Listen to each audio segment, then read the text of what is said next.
Here we go. You really think you have a chance against us, Mr. Cowboy? Hey, motherfucker. What do you like to do? Oh, I don't know. Play chess. Screw. Well, let's play chess. They give off to Jonathan Taylor. Jump cutting his way close to the goal line. He's in there. Touchdown. I-N-D-Y. Jonathan Taylor. Wheeler finds Quan from the window. Here's Halliburton into the front court. Mishandled it, but gets a shot. Hits it. Hits it. John, I have never been better to be on the air with you here in Indianapolis, a place where so many of my dreams have come true. The Ride with JMV on 93.5 and 107.5. The Fan. Hey, welcome in, John, with a great idea. Rally House. This is 82nd and Allisonville, basically, right? So we're at Clearwater Springs is the location at Rally House, and I was immediately met at the door by Sandy, and Sandy said, hey, we've got some giveaways for those that like to be given free stuff. So I've got giveaways for you. I will explain what you do have to do. There's going to be a little bit of have to in this for you, but what you have to do to win these, I'll explain coming up in just a second, but the reason why we're here is the national championship back on Monday night. IU, their first ever 16-0 season, and this place normally is absolutely loaded with all sorts of gear. You're going to find your favorite local team and its gear right here, but certainly there is a grand celebration going on with the football team and the national championship game gear that they have. And I'll give you a great example. I just explained this to Greg Rakestraw. When I was down there, I didn't have the opportunity because I didn't want to carry around like a hoodie or anything around Hard Rock the entire time. And, hey, I'm going to go to the bathroom and let me hold this hoodie. Well, you know what I mean. It's just really odd, awkward. So I waited until I got back here, and I wanted to get the matchup because I wanted the IU helmet versus the Miami Hurricanes helmet because it's still stinking surreal to see it. But they have an outstanding bus coming back from Miami that is being led by Lee Corso hoodie that I absolutely had to get for Laney and her birthday. So I'll explain that in more detail coming up in a minute. Again, we're at the Clearwater Springs location, 82nd Street, just a little bit off the intersection of 82nd and Allisonville here in Castleton on this Friday. Come and join us and stuff to give away. Meantime, on the Andy Moore Automotive Group hotline, he probably needed to look at his phone to find out exactly where he may be right now because he's been all over the map here, but rightly so, enjoying, I'm assuming, mostly every minute of it. The voice of the Hoosiers, Don Fisher, getting set for IU and Rutgers hoops coming up later on tonight, 93 WIBC with your coverage. He joins us now. Hello, Don. Now, I'm assuming right now you're staked out in New Jersey, correct? Do you know where you are? Are you there? I do know where I'm at. I'm in Piscataway, New Jersey, and I'm at a hotel, and I'm going to the arena here in about 20 minutes. So there's no doubt I know where I'm at. That is great. This has been a whirlwind for you without question, but along with that, there has to be a great deal of admiration and pride that you have taken part in such events over the course of not just the past week, but really, Don, going all the way back a month plus.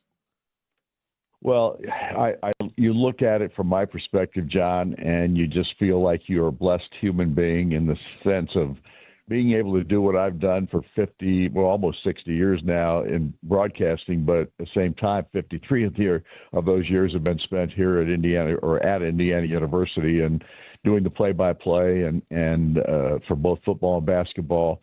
And to have 3 national championships in basketball and now a national championship in football, it's just surreal because no one anticipated that this could happen maybe 2 years ago, maybe 1 year ago.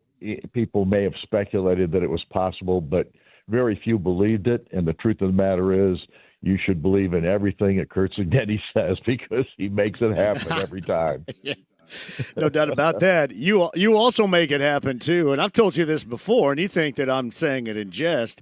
But since you're going to be doing this absolutely forever, you're going to break all records for championships. Because, listen, once you get to your 200-year mark and start maybe you look the same as you did going back 3 decades ago. Who knows what you can do and add to your resume in the next 100 years, brother? Well, I can tell you this. There are a lot of people that have reminded me very recently that I don't look like I'm as young as I used to be. Well, I don't know who those people are, but we may have to whip a little bit of ass right there. We can't have that talk. Well, the truth of the matter is you're only as young as you feel, and you're only as young as you act. So I'm excited about that aspect of it. Yeah, no doubt about that. All right, I know you got to run here really quick because you got basketball that's coming at us on the Friday night. Not only does it mess up Friday night, we don't like that anyway, but when it screws with our table time, we really, really don't like it. So, but anyway, you got that game we'll get to coming up in a second. Let's start going back to Monday night. Obviously, the Mendoza touchdown and the win and all that took place in that. Anything stand out to you as just a vivid signature moment you absolutely never will forget? I'm assuming it's the entirety of the game itself, but just a moment that stands out to you during that game Monday night. Well, no question. I mean, the fourth down play for Fernando Mendoza, what he did on that play, what Curt Cignetti did in calling that timeout and taking the kicking team off the field and saying, we're going for it. That to me was the standout moment of that ball game. And then what Fernando Mendoza did on that run to the end zone, absolutely spectacular. And it was the reason Indiana won the ball game, but there's no question that Jamari Sharp's interception put the cap on the jar, so to speak, and gave Indiana that national championship, because you got to give Miami credit. They never stopped playing, and they continued right down the field until that interception. It's Don Fisher, voice of the Hoosiers, on the Andy Moore Automotive Group hotline. Rally House, we're up in Castleton. Explanation why you should join us coming up in just a bit. The thing of it is, to me, about this football team, they constantly matched everything and never put themselves down, never turned it over, never cost themselves a game or a situation, but they just molded to whatever situation was going on. For example, whatever Miami was doing, they were able to overcome that. What went on at Penn State, they were able to overcome that. The same with Iowa. There were just different moments in different games where things were hanging in the balance, and this team always found a way to do what was worthy to do in that particular moment, and that is the uncanny nature of how this team went 16-0 to me. You're absolutely right. And we called it all, I said this all season long, the complementary football that this team plays with one another is just magical. There's no question that when the defense was struggling a little bit, the offense picked them up. When the offense was having its problems, the defense picked them up. And special teams was good all year long. Everybody knows that you've got to have all three phases. If you followed college athletics or any football for that matter, you have to have all three phases and hitting on the same cylinders, so to speak. And I think this team did that as good as any team we've ever watched. No question in my mind. This is the best football team, and I spell that with a capital T-E-A-M. This was a team, and because they didn't have all the stars that some of these other programs had, obviously Miami was another one of those that had tremendous talent level guys on their ball club, and I give Miami a lot of credit. They played as hard as anybody we've played this year. I wasn't real pleased with a couple, 2 or 3 of the non-calls that the officials didn't make. But nevertheless, this team was bruising. They were physical. They were relentless.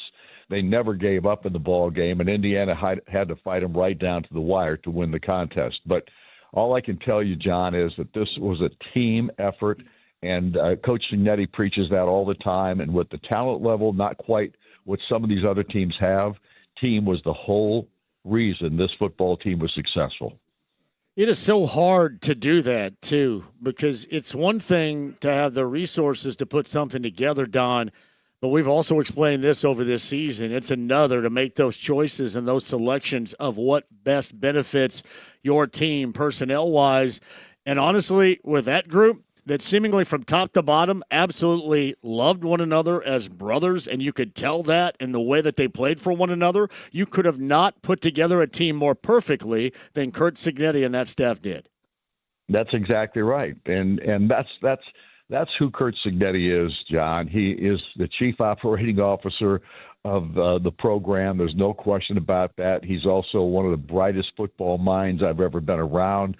He understands the game. He understands the players. He understands what he needs to get from the portal. He understands what he's looking for in high school kids. He watches more film than, I've talked about this ad nauseum, but he watches more film than anybody I've ever been around. If he's not coaching and he's not in his office working with the administrative aspect of things and those kinds of things, he's watching film. It's something he absolutely loves to do. And breaking that film down, finding what he looks for from the transfer portal players, finding what their character's like, all those little things that people don't think about. And if he doesn't find what he thinks they have the right stuff, they aren't coming. It's that simple, and that's why this team in 2 years has won a national championship. Joe Klatt had said this, Don, and maybe a couple of others, but this is something you and I have talked about both privately and on this show before. Being able to keep your staff with that cohesion that he has, too, is so vital in certainly any era of college athletics, but especially this particular landscape. That would be among the top-tier things that really makes this team go, is the coaches all the same from JMU to here, and you can see the response you get from those players, and it's just not like that basically anywhere else around college football or basketball for that matter.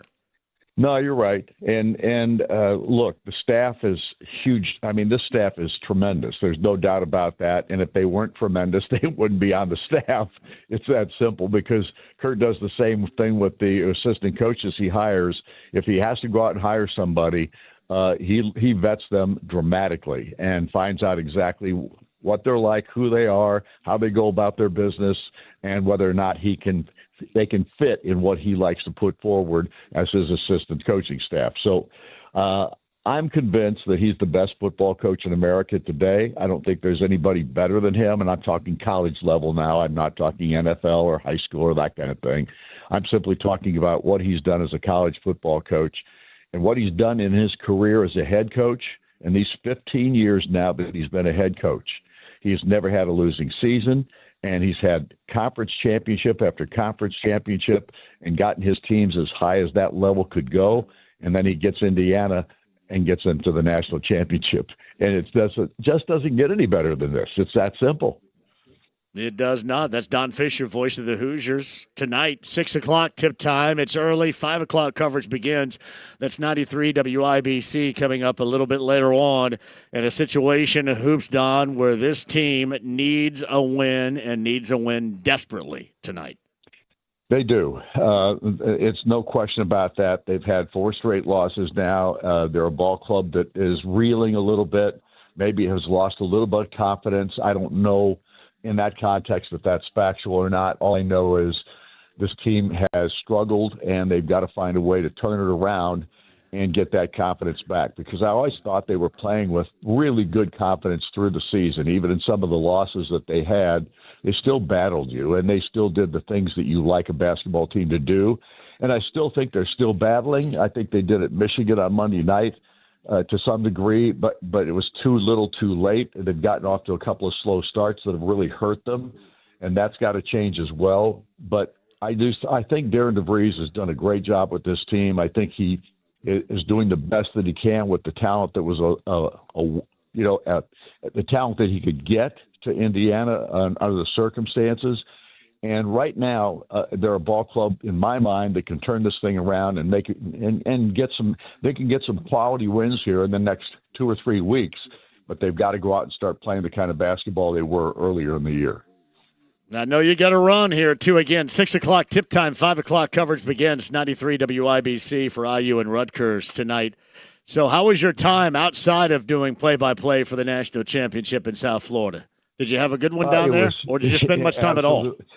No, we weren't there all that much. I mean, obviously we couldn't go until after the basketball game on that Saturday, so we didn't get down there until Saturday night. And obviously we had a really good dinner on Sunday evening. A bunch of friends of ours, of course, Buck and Jane Sewer and those folks, and our engineer Jake Robinson and his wife, and John Herrick and his wife. So anyway, we had a good time. It was a short-lived from my standpoint. I just wasn't down there for the full 4 days or whatever it was.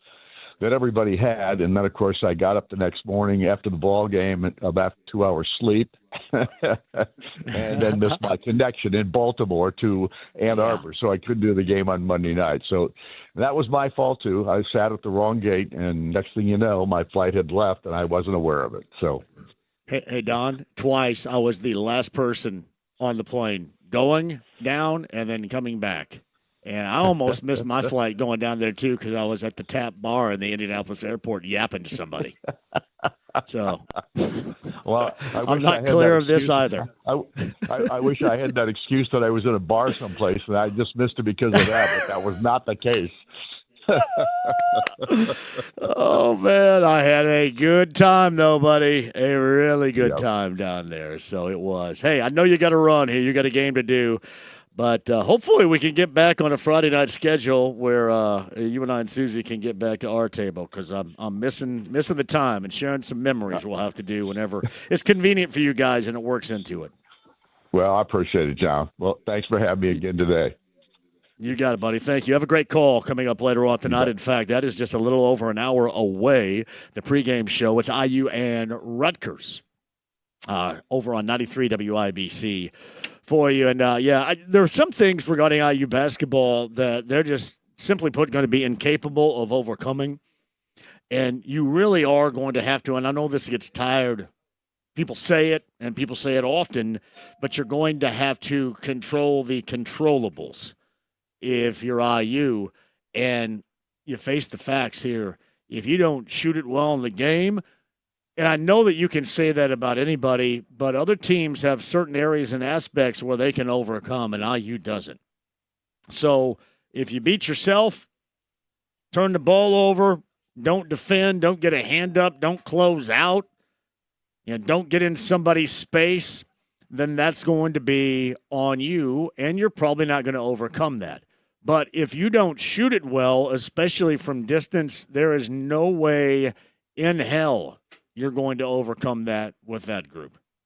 You are just not going to do it because you have really no way to raise the bar, or you can't raise, if you will, the ceiling of your play in a lot of areas. Yeah, you can play hard all the time. There are just some things that they are not efficient at doing. And guarding, like when Brad Stevens always talked about guarding a yard, they don't have a lot of dudes that can guard a half step, much less a yard or two in this case. So you're going to have to shoot it, and you're going to have to shoot it well night in and night out, and simply put from distance, they have not done that well enough. They get Rutgers tonight. That tip time again is coming up at 6 o'clock. And your coverage over on 93 WIBC is at 5 o'clock. I should also mention, too, I know Mark and Nick has Butler Bulldog basketball coming up later on tonight. The Dogs and Marquette this evening. I believe that is on Fuego. That is a tip time at Hinkle Fieldhouse coming up later on tonight at 8 o'clock. So 8 o'clock from Hinkle. It is Butler and Marquette, and Butler a winner of a couple of consecutive. There is zero reason as to why you should lose a game to Marquette coming up later on tonight at home. Prioritize that, Dogs, and keep that cohesion together, if you will. All right, a lot more stuff going on, too. Pacers on the road in OKC, which is going to be incredibly impossible for them to do, as we well know, with this particular season coming up later on tonight. We'll get to that. We got the conference championship games on Sunday, and a lot more for you, including weather. Our good friend Lindsay Monroe of Channel 13, much like the winter weather warnings that are on the inbound, she is on the inbound as well. She's going to join us at this Rally House location coming up here in just a little bit. We'll hang out with Lindsay for a while. Bobby Riddell, Boilermaker Radio Network. Purdue's got a big one. So not only, this was, I think, the whole situation on Tuesday where you don't close out UCLA on the road. That doesn't happen for you, right? And you really did it to yourself down the stretch in that last 90 seconds plus. And now you get to come back home and you get a red-hot Illinois Fighting Illini team. And we were talking to Tom Crean about that on this show yesterday, how well that Illinois has been playing. And that is going to have to be the bounce back for the Boilers coming up tomorrow. Bobby's going to talk about that. And again, the close of the UCLA game, it is one loss in the Big Ten. You did stub your toe in Westwood, but you got to get that back, and you got to get that back against Illinois coming up tomorrow afternoon. That is a tip time at 3 o'clock. That game, by the way, is on Fox. Meantime, 239-1070 is the number. JMV 1075thefan.com. I'll get the text line going as well. That's 317-239-1070 on the text line and 239-1070 on the phones. Again, what we're doing today, we're at Rally House, just a little bit west of the intersection of 82nd and Allisonville. This is Clearwater Springs, our location. Now, they have tons, and I mean tons, of IU national championship gear, so we want you to get here right now. But this is what I got for you. This is what I got for somebody that's driving around, because Sandy talked to me a little bit earlier and said, hey, start this out the right way. I've got a $50 gift card for if you're listening out there right now and you hear this and you come in the first one in here right now, I'm going to give you a $50 gift card right now. You just roll in here, and we'll see if we can make you a winner again with our good friends at Rally House. We're in Castleton. You have Rally House that not only do they have the great national championship gear, but they have the exclusive locker room gear, which is outstanding. I was explaining before Don came on, there is a hoodie up there that is exceptional, with the backdrop being Lee Corso driving a bus full of Hoosier fans and the Bison on top of the bus after becoming national champions, heading with that championship back home. It is outstanding. Had to get that for Laney right there. That's just one of the many things you can get courtesy of our friends from Rally House right here, with all the IU championship gear, really gear all the way around they have for you at Rally House. RallyHouse.com for more information. 5, I believe, here in and around Indianapolis. Rally House locations, +1 down in Bloomington, +1 in Lafayette. We're staked out at the one nearest to Castleton, just a little bit west of the intersection of 82nd and Allisonville. We're at Rally House, where we got more to come, including Bob Lovell of Indiana Sports Talk coming up on the other side. The stream, the app, HD Radio. It is the AAA Membership Lounge. Become a AAA member today.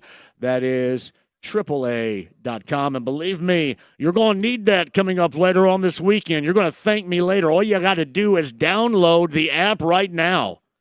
AAA.com, but download the app to your smartphone, hit that button, become a AAA member, and somebody's got your back on the open road with the incoming weather. That is a necessity. AAA.com and 93.5 and 107.5 The Fan.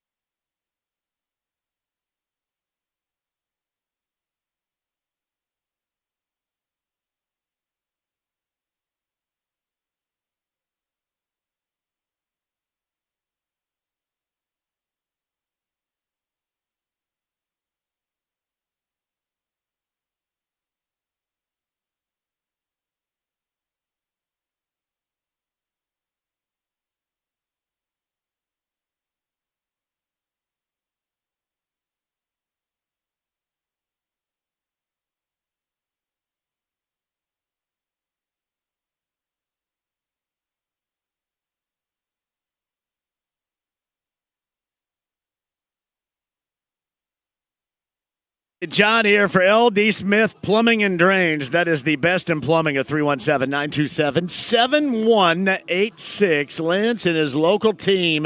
Hey, don't mess around with any clogged drains going on right here, because, there's Lindsay. You're going to have a lot going on here. We're going to have heavy snow, and then we're going to go melt away, and then you're going to have to deal with that. If you have clogged drains, that can become problematic. Don't have that issue. Make sure you make that call to Lance and his local team at LD Smith Plumbing and Drains at 317-927-7186. Anything your plumbing needs desire, they have for you, especially if the unfortunate circumstance occurs where your plumbing is compromised, meaning if it's frozen. They can deal with that. That's a major malfunction right there. But always have this number handy just in case. LD Smith Plumbing and Drains, 317-927-7186 online, ldsmithplumbing.com today.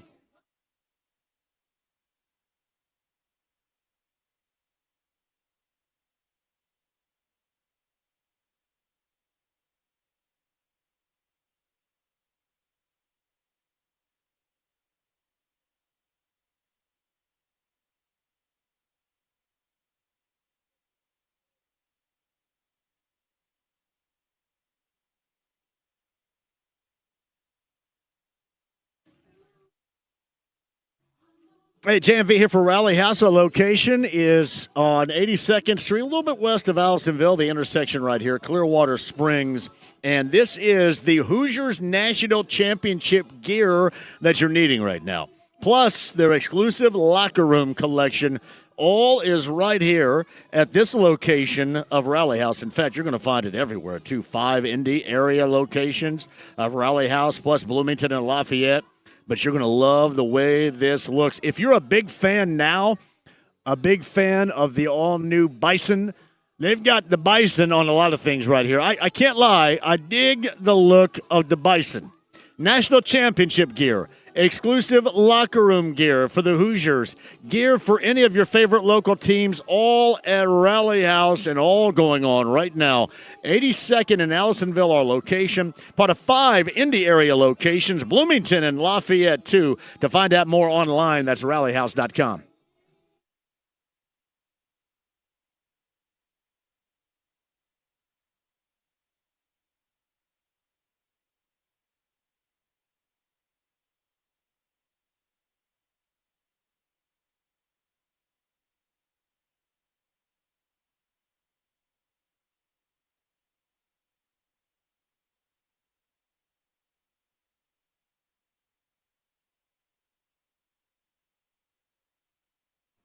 Hey, this weather can just be a hassle, even beyond like the open road hassle and being, I'm cold, that hassle. How about being uncomfortable in your home? That is so incredibly problematic, and that's why you have the experts of John and Chris Love and the gang at Love Heating and Air at 317-353-2141.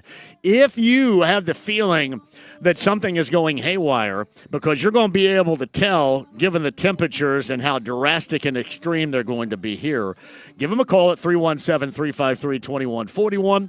Make sure your system is working efficiently, and if it's not and you need a repair, mention my name. Say JMV sent me, and they're going to give you $95 off the service fee with Love Heating and Air. I just want you warm and comfortable because, face it, we're all going to be holed up coming up on Sunday on our homes, and you do not want to be uncomfortable. Make sure somebody's got your back.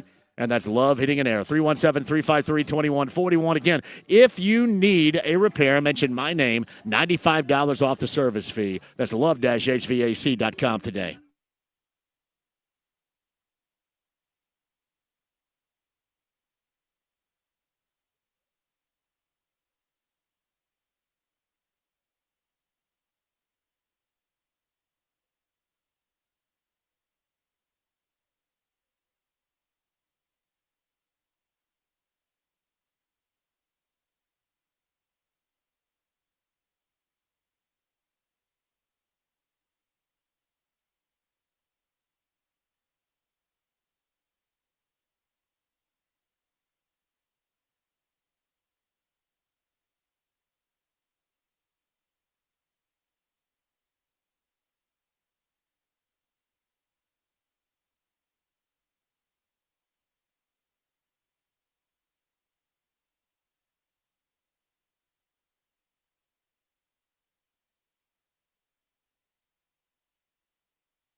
The Ride with JMV. We have the holy hand grenade. Yes, of course. The Holy Hand Grenade of Antioch. Right. 1, 2, 5. Lisa, 3. 93.5 and 107.5. The Fan. Hey, welcome back to Rally House. We are a little bit west of the intersection of 82nd and Allisonville right here. Deb's the on-site engineer. That's James back at the studio. I'm John. Thank you for joining us. Voice of the Hoosiers, Don Fisher, started out this show with us. Bob Lovell of Indiana Sports Talk. James, tell me when Bob is ready. I think I forgot to ask you. Or maybe you told me and I conveniently forgot right there. Hey, your phone call's coming up. For those of you that have asked, are you going to do the JMV takeover coming up tomorrow? All signs point to yes, unless in the middle of it they go, hey, you need to haul ass home because it's snowy. So we brought in a good friend, before we get to Bob Lovell here, Lindsay Monroe of Channel 13 WTHR, meteorologist and traffic guru. Mm-hmm. Give me a timeline tomorrow. Am I going to be able to squeeze two things here? Okay. Can I squeeze in the JMV takeover from 6 until midnight without a hassle? And then can I get Southport Fieldhouse opened up Sunday morning so we can play hoop from 8 until 10? Am I going to be screwed with that? Yes. Yeah, I would say anything Sunday morning, 100%. Just throw it out the window. A couple of reasons. I mean, we're going to have a bulk of the storm come in overnight. So I think you're going to be pushing it midnight on Saturday. I've been telling everyone, anything you have booked after 8 p.m. on Saturday, I would probably just postpone at this point, knowing the timeline of this coming in. But the teeth of the storm's really going to arrive in those kind of pre-dawn hours, so early Sunday morning. Most of that big accumulation, some of those snowfall totals we've been seeing, that's going to fall in between about 3 o'clock in the morning Sunday through potentially as late as 6 p.m. on Sunday. So most of the accumulation is going to be Sunday, but some of this pre-snow coming in Saturday night, I think, is going to start to make things pretty tricky. And it's going to be cold. It's going to be blowing. I just think it's a good idea for everyone to, if you can. It's going to blow all right. There's no doubt about that. It's going to not be fun. No, weather's terrible. I want to get the accumulation effect from you coming up, too, because we've heard like some wild-ass stories here. I want to get to the teeth of whether or not it's true. So, sure. So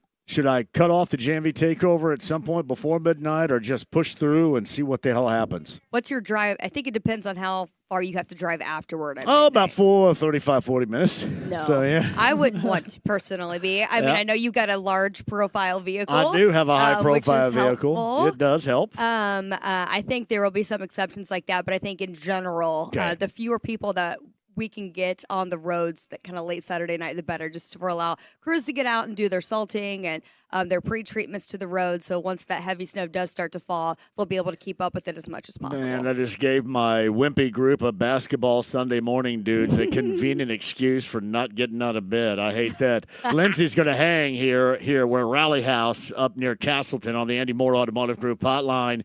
He doesn't have to worry about a darn thing because he's going to be holed up in Franklin doing his show tonight, tomorrow night, across the state of Indiana, talking to people in rear-end deep snow and talking hoops and football and more. Bob Lovell of Indiana Sports Talk joins us. Hello, Bob. Hey, John. How are you? You don't have to worry about going out at all, do you, buddy? Well, I do. I'm scheduled to do the IU Indianapolis game on Sunday with Greg Rakestraw, so that's going to get a little tricky. I'm not exactly, after listening to Lindsay, I may have to make a phone call and see what's going on. So that's going to get interesting. But tomorrow night, I'm like you. I'm just going to wait it out and see what's going on. All right, Lens, give him a Sunday afternoon thumbnail sketch of what he'll have to deal with. Is this like sled dog material from Franklin for Bob Lovell? Is that going to be necessary? Yeah, especially anywhere south of I-70. That whole swath down from 70 south from Indianapolis, anywhere. Like I cover specifically central Indiana, but the heaviest of the snow is going to fall along the Ohio River Valley. So the farther south toward Louisville that you go, the higher the snowfall is going to be. So the forecast gets worse and worse the farther south you go. And again, most of that's going to fall Sunday morning into Sunday afternoon. And I think just for a travel standpoint, they're going to want to limit as much as possible as far as vehicle travel on the road. So I would say they're kind of coming up with a plan now, especially if you got teams, coming into town, they're going to have to get home. And this is impacting so many people across the country. You have to consider flight traffic and airlines all getting canceled and delayed, and that's going to be kind of a ripple effect into early next week too. Thanks, Lindsay. You've helped me greatly. You're welcome. I appreciate it. Thank you. Yeah. I wish I had better news. It's Bob Lovell's going to have to get involved in the Iditarod to get up here for IU. You're going to need to bring that Sunday. high-profile vehicle of yours over to Franklin. You're going to need to pick me up and take me to Indy. I can't do that. I'll just lock that bad boy into 4-wheel drive, and you can thank me later.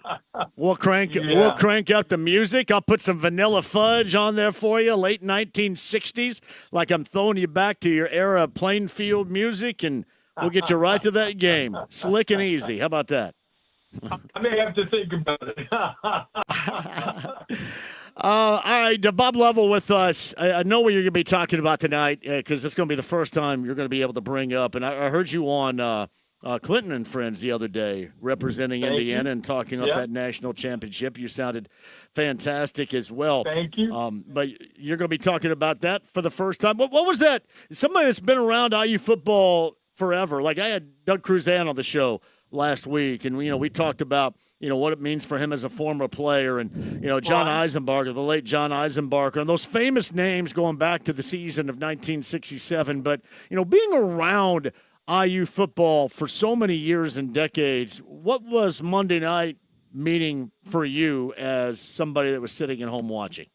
Yeah, I thought of two people. I thought of Don Fisher, obviously, and then I thought of our good friend Matt Surface. Matt and I did a Saturday afternoon college football show after IU games, and we did that for 10, 11 years. And I thought specifically of those two and what it must have felt like to be them and all the things that they'd endured. When we hosted that show, it was always, if can IU win that sixth game? Can they win six? The key was winning six. And it didn't matter how bad your non-conference schedule was. It was perfect because you needed six. And then, you get the conference schedule. Okay, can we win? Where are those 2 wins or 3 wins we need? That would be the discussion every Saturday afternoon for years. That's all we talked about. And now you're national champions. You're not talking about just winning 6. You're talking about running the table. And so, it's an unbelievable accomplishment. And I'm so happy for everybody involved because great people have been associated with this program for years and years and years. And good football guys have been associated with this football program and not had success to speak of. And now it's completely turned around, and we're the national champions. To Bob Lovell of Indiana Sports Talks with us. So you're going to be talking about that tonight. And both IU and Butler, I'm sure you're going to be describing that. Both with opportunities to win a couple of games. Butler to continue a win streak, a modest 2-game win streak. They get Marquette at home tonight at 8 o'clock on Fuego here in our building. And then 93 WIBC certainly has IU and Rutgers. And IU needs a basketball win like crazy in Jersey tonight, Bob. Well, you're hopeful that the football success can serve as an impetus for the basketball team, and you're right. They do need a win. There's no question. It's a Rutgers team that's having its share of trouble right now, but road wins in league play are always hard, John. Always remember that. And the Hoosiers are struggling, still trying to figure out combinations, still trying to figure out how they want to play, how they need to play. I think they've been victimized with not being able to close some things out at the end. A lot of the same things bothered Butler at this particular point. I think the Dogs, it's a conference that is as good as anybody in the country. Marquette's been up and down, and so, we're hopeful that both the Hoosiers and the Dogs can get a win and get them going in a better direction than where they are right now. Yeah, they need that too. Boilermakers get Illinois, Bob. Boilermakers coming off that loss, late game loss out at Pauley Pavilion on Tuesday night to UCLA. And for their trouble, they get back and get a hot Illinois squad, one of the better teams around going right now from Brad Underwood coming up tomorrow afternoon at Mackey. I think it's a great test for them. You know how it is. How do you handle adversity, so to speak? How do you bounce back from losing a game, and you're playing a team that's I mean, a really, really solid basketball team. And so, you're at home. You got the crowd, obviously, in your favor. But, you need to have, and we talk about the big three all the time, you know what you're getting from them. You continue to need consistent effort from other players and consistently, shooting the basketball better, defending better. I think that's one of the issues that Coach Painter would probably bring up about his team right now, that they need to defend at a higher level than what they are, and they're going to get challenged on that end playing the Illini Saturday afternoon. Bob Lovell of Indiana Sports Talk. You got high school on your mind later on tonight, too. What stands out to you in closing here, Bob? In closing, I hope we have something to talk about on Saturday night, because I don't see us playing any. You may have to cancel what you're doing and join me on Saturday night, because we're not going to have any games to talk about on Saturday. So tonight is a busy night. Here you are. You're back into it. It's December. You're in the middle of December, so to speak. Conference tournaments or county tournaments are completed, so now you're settling in for the push. And you get the girls pairing show on Sunday. Everybody's excited about that. So that's kind of where we are in high school basketball right now. Bob Lovell of Indiana Sports Talks got you covered tonight. Tomorrow night, no matter the weather conditions, you're going to tune in across the state of Indiana, Network Indiana affiliation, and he'll be there for you on the Andy Moore Automotive Group hotline. Bob is right now. Hey, have a great and a safe weekend. And if you need me with the four-wheel drive, just let me know. Okay, pal? I'll do that, John. Thanks. You got it. Bob Lovell of Indiana Sports Talk right there. I've got more Rally House gift cards to give away. I'll explain when and where. Actually, the where is near Castleton. Lindsay Monroe of Channel 13, the meteorologist, the traffic guru. Is that your position? What is your title there? Meteorologist, traffic anchor. Yeah. Traffic anchor. Kind of wherever you need me. You need me to go. Badass boots, by the way, right there. I've got the whole winter gear out. You do got the whole winter gear out. So, as a big IU fan, as people can tell, Gritty just actually sent me a message on X, loving your hat right here. This was a Rally House purchase, I think, like 2 years ago. Well, you got to go around and check out some of the gear right now. I know. No, I don't, because I'm going to go home with like 15 things, and Josh is going to be like, I thought we decided 14 sweatshirts was enough. Never enough. So did he go to the games at all? He went to the Peach Bowl. Okay. Yeah. We tried and we exercised every resource we could probably come up with for tickets down to Miami, and it didn't happen this year, but we're hoping, another opportunity next year. Now, he went to the Peach Bowl. Did he have a good time? So much fun. Yeah, and I think that was realistic price-wise. All in, it wasn't too bad, the tickets and all that. So, yeah, it was good. I'm glad I got to go to at least one of the bowl games. How about the most watched championship game since 2015? Mm-hmm. And the most, what was the most watched sporting event since Game 7 with the Cubs and Cleveland, I think, was it not? Was that baseball game? Yeah. Like over 30 million viewers on ESPN and their family of networks. And for all those jackasses out there that suggested nobody wanted to watch Indiana, evidently somebody out there wanted to watch Indiana because they soaked up a lot of Indiana, too. It is funny. I tell you what, we'll come back with Lindsay on the other side to talk about this. Bucket's going to join us at the top of the hour. I'd mentioned prioritizing Purdue coming up tomorrow. Can't lose 2 in a row. That's going to be difficult to navigate because Illinois is at Mackey tomorrow afternoon at 3 o'clock. That is on Fox. Bobby Riddell is going to join us at the Boilermaker Radio Network, top of the hour, and a lot more for you at Rally House. Rally House near Castleton, one of 5 Indy locations with all your IU championship gear. And they have exclusive locker room gear as well. This Rally House, 4 others in central Indiana around Indianapolis, and then, of course, down in Bloomington and Lafayette. We're at Clearwater Springs, 82nd and Allisonville, just a little bit west, and looking for you. I've got something to motivate you to get here coming up in just a bit, too. Actually, in the next 10 minutes, sit tight. and I'll give something away to get you here as well. We got that and a lot more. Lindsay Monroe, Channel 13, rejoins coming up next. AAA Membership Lounge via YouTube Live. Hit that app on your smartphone. You press a button, become a AAA member immediately. And believe me, according to Lindsay, you are going to need that coming up later on this weekend. Rally House, Castleton. Don't go anywhere. It's 93.5, 107.5, The Fan.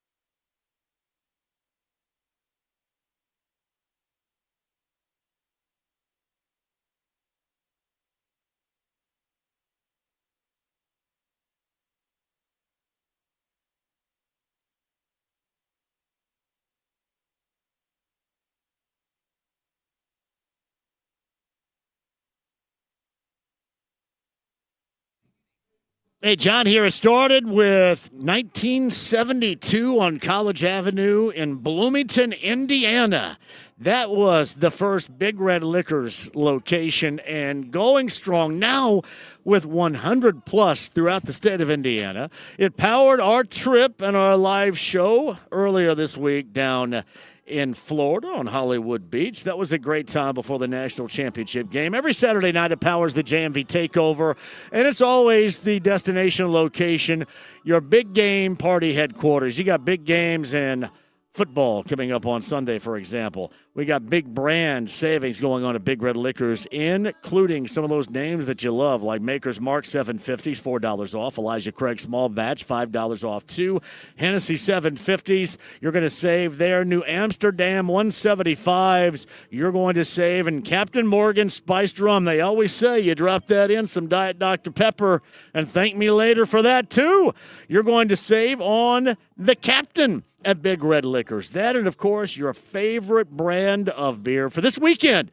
Maybe it's a big basketball game. Maybe it's a big football game on Sunday. Maybe because you're going to be holed up in your house, you're just wanting to hang out and make sure you're supplied.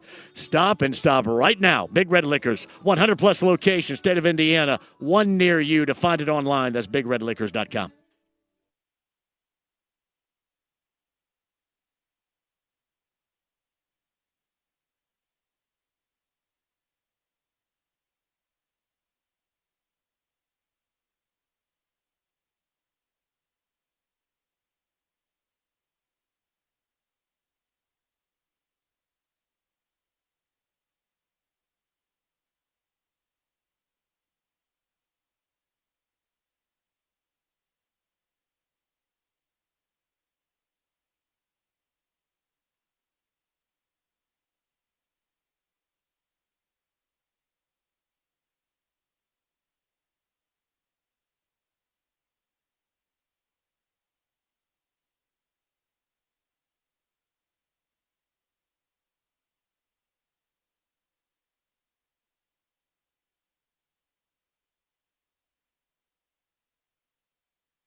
I was just talking to Dev, James. 4 or 5 double parkers on the lot over there today. That's not going to end well for somebody, James. Let me tell you that. But here's where it does end well. I'm not in studio today. I'm at Rally House on the northeast side, 82nd and Allisonville, one of 5 Indy area locations. And we have the IU National Championship Collection plus the exclusive locker room collection only at Rally House locations and certainly going on right here. And in fact, here's what I'm going to do for you right now. If you're out and about, see, we're at 86th in Allisonville, right?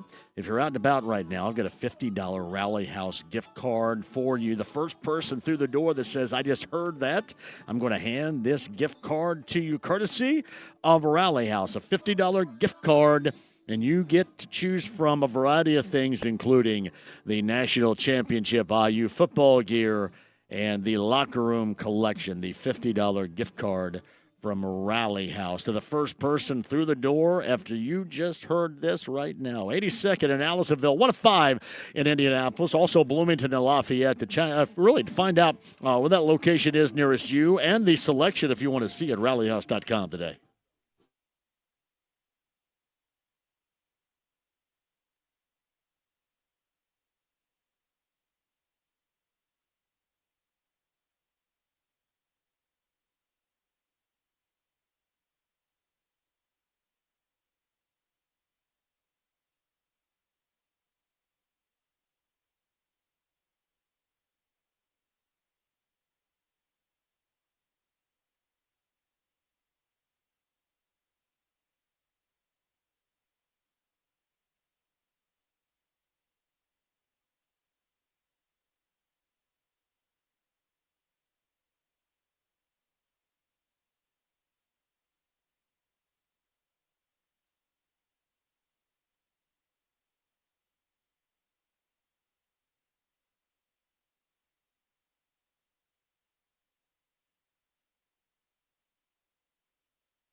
The Ride with JMV. I love JMV.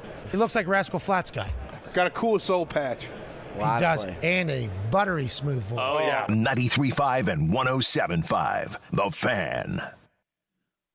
Rally House is our location near Castleton. Thank you for joining us. JV Takeover, by the way, tomorrow night, 6 until, I guess, the heavy snow begins. I don't know. That's what Lindsay Monroe just suggested to me. Should be my protocol. Powered by Big Red Liquors coming up tomorrow night on B105.7. Rally House right now with the exclusive locker room gear, the IU Football National Championship gear, and Lindsay Monroe of Channel 13 WTHR is here as well. Do you ever tire of having to answer questions about the weather and what might be? No, it's like my Super Bowl. Stuff like this happens. It's just like my Super Bowl. Yeah, it's exciting. And the fact that, we actually, I finally, I feel like I have some importance. I don't get that all that often. Oh, so you're, it's nice. you're always important. You know how long it's Feels been special. since you've been on this show? Way too long. We got to go all the way back to the Ale Emporium in the fall, I think, don't we, for that? I was there, and then I was up at Park's Place with you. I happened to be cruising past. You were. And I stopped in. But that was also too long ago. So this is great. Much warmer temperatures back then. Did you just hear that? Did you hear it? What did I say? Oh, there it is right there. There you go, pal. You heard it during the commercial break right there. Hey, congratulations, pal. There you go. Yes? 1967. Yes, the Rose Bowl team. Oh, there what you go. a great year. Hey, congratulations, too. He just got the card coming in here. And again, these are gift cards to Rally House, and I'll have another one to give away a little bit later on here, too. But Lindsay's going to hang out with me. I'm John. We're here at Rally House in Castleton. You're digging on the IU gear, aren't you? It's going to be a tough holdback Gosh. for you. Josh may not be happy. I'm going to come home with a big bag of Rally House. He said, you were just doing the radio hits. You weren't allowed to spend money, but that doesn't work out. So I was in South Florida last weekend. Blake, my son, is in Miami this weekend, and he's getting better weather and better temperatures. Oh, yeah. Just not quite the party. I mean, the party's always there, but not quite the Indiana party. It was incredible how many people were down there. Everywhere you went was nothing but IU people. And you liked where you stayed. And I love the Diplomat. I would go back again anytime. It was so awesome. I had to put that on the list. You do it. All right, Lindsay, hang out here. Bucket's going to join us on the other side. Lindsay Monroe, Channel 13. More Rally House gift cards to give away with the exclusive locker room gear and the IU National Championship gear and gear of your favorite team. You've got 5 Indy area Rally House locations, Bloomington and Lafayette. We're staked out at 82nd and Allisonville on this Friday at Rally House. Quick break. We'll come back. The AAA membership lounge via YouTube Live. Become a AAA member today. And, in fact, do it right now. And as I mentioned earlier, thank me later for that. It's 93.5, 107.5 The Fan.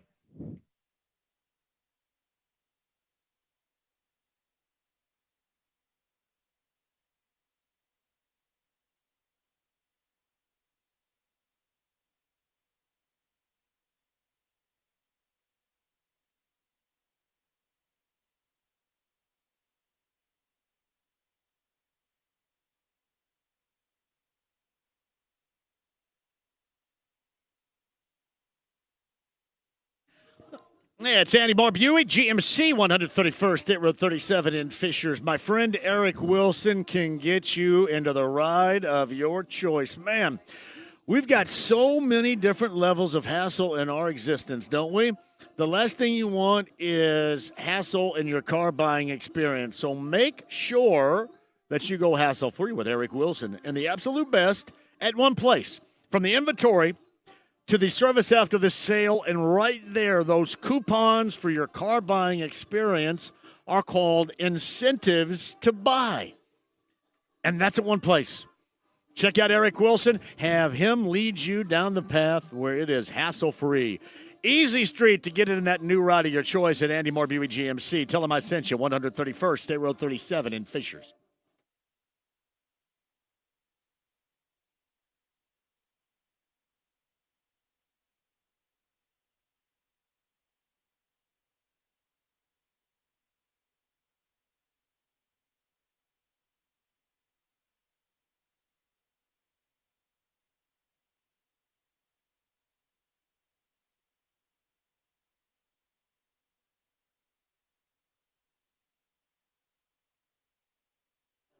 Hey, head to Premier Weight Loss, 2 locations, Fishers and North Meridian. Get started on your weight loss journey. Do that today. Start the year doing that. If you've been thinking about it, but you have yet made the jump, make the jump. PWLND.com and check out the fine staff from Sam to Lauren to Felicia to Brianna to Thomas. All they're going to keep you on your weight loss path and help you hit your goals, tell you what is working, and tell you what you can do to see even greater results, meaning how you can work right alongside to get those results that will blow your mind. I mean, they really will. I mean, you're going to get the results anyway, but if you work at it, you're going to get even greater results. That is all thanks to your work ethic and those around you that have your best interest in mind along your weight loss journey.